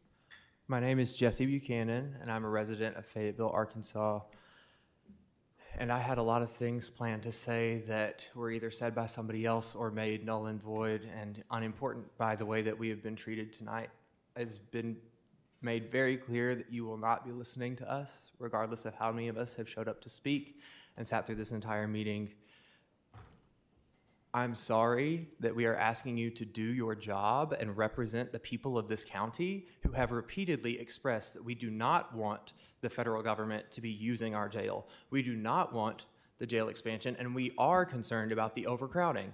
So we are looking for action to actually address the overcrowding, and this resolution is one of the first things that a JP has put forward in this body to actually address the issue that we have been saying we need to address for years. And we are very grateful that that was even put forward in the first place. And we all came here hoping to spend our time to ask you to do your job and represent the people and make a decision on behalf of the people. And we were instead dismissed, disregarded, and we were denied time to speak to you. Our JPs who attempted to speak up for us were disrespected, and we were trying to ask you to have human decency and respect for those who are being charged with crimes and held in our jail. We were asking you to have human decency and respect for the people who are being held in Washington County Jail so that they don't have to be subject to inhumane treatment. But you aren't even showing respect to the people who have showed up and sat through this meeting to talk to you about it. So I have no expectation that you actually care about the people who are in our jail. So I hope that you keep this in mind when you're asking people to vote for you in the future. And I hope every single one of you keeps this in mind when you plan to run for re-election, because we will still be here and we will still care about the people who are in our jail. And we will remember that you do not care about them or us. Thank you. Thank you. Public comment time. Please state your name and your address again. Casey for us. Cromer, I live in Fayetteville, Arkansas. Thank you. Tonight I heard some elected officials at the beginning of this quorum court share some very heartfelt and moving things about people who have been sex trafficked in Northwest Arkansas. And how we talked about how the trauma that comes with things like that oftentimes leads to what we know as the riptide of our criminal justice system. People who have been exposed to travesties like sex trafficking, we know, are often convicted of drug use, using the credit cards to go buy money so that their sex trafficker can sell those things illegally and get more money and more people. We just heard that tonight. That's the type of population that makes up our courts, our jails and our prisons. And to hear some of our justices say, if you can't do the crime, don't do the time. You're not looking at the people in the jails as human beings. When just an hour and a half before you were. It is inhumane to put people on the floor. It is cold right now. It's cold in here. Imagine how it feels right now in the Washington County Jail on the concrete floor with people who haven't been convicted, they're waiting pretrial, who have parents, who are worried about them, people who have had a history of abuse, of abandonment, of homelessness. And this is how our elected officials are going to speak about them? It's shameful. Every time I come to this court, I am shocked and appalled at the way you speak of people in our county and the way you speak to each other.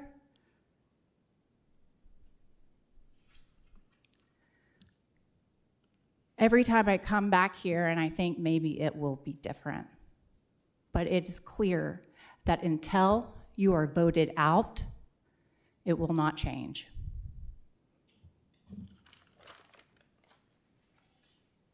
How much time? Oh, God. Good evening. Hi. State your name and your address, please. Andella Hines. I just wanted to say that I reside in District 7, and I plan on sitting at this table next year. Thank you.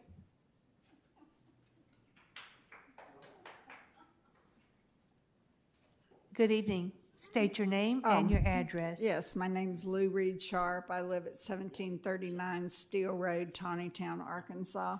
And I just want to say that I am so proud of JP Koger, to all the JPs that continually stand up and have their voices squashed. And I'm appalled that we don't take public comments. And that's why many of us are, in fact, going to run and work hard to flip this court, because we do want our voices heard. We don't want our voices squashed through Robert's Rules of Order and being called out of order. We're people too, just like people in the jail. But at least JP Lopez put forward a motion or a resolution that we could at least discuss. We can find balance between each other when we treat each other civilly. Many of you I have met over the last 5 or 6 years. I can call you on the phone, but we have to treat people with respect. And so I'm going to do everything in my power to help flip this court. Doesn't matter who, but we need to listen to each other. Thank you.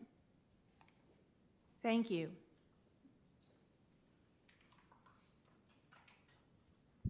Hi, Sarah Moore, still in Fayetteville. I just wanted to make a public request at the next county services meeting that we get a full accounting of the over 60% jail expansion project of $18.8 million of our taxpayer dollars. It's been stated that this is over 60% complete, and in some of the initial documents we've looked at, some of those components are coming in way over budget. I think it's part of your responsibility to get an update on that publicly of all the accounting for what has happened so far with the construction cost, where we're coming in, and to understand where this project seems like it will close. You're in the middle of budget conversations for 26, and we need to know what we're accounting for financially. Thank you. Thank you. With that, public comment time is ended. This meeting is adjourned.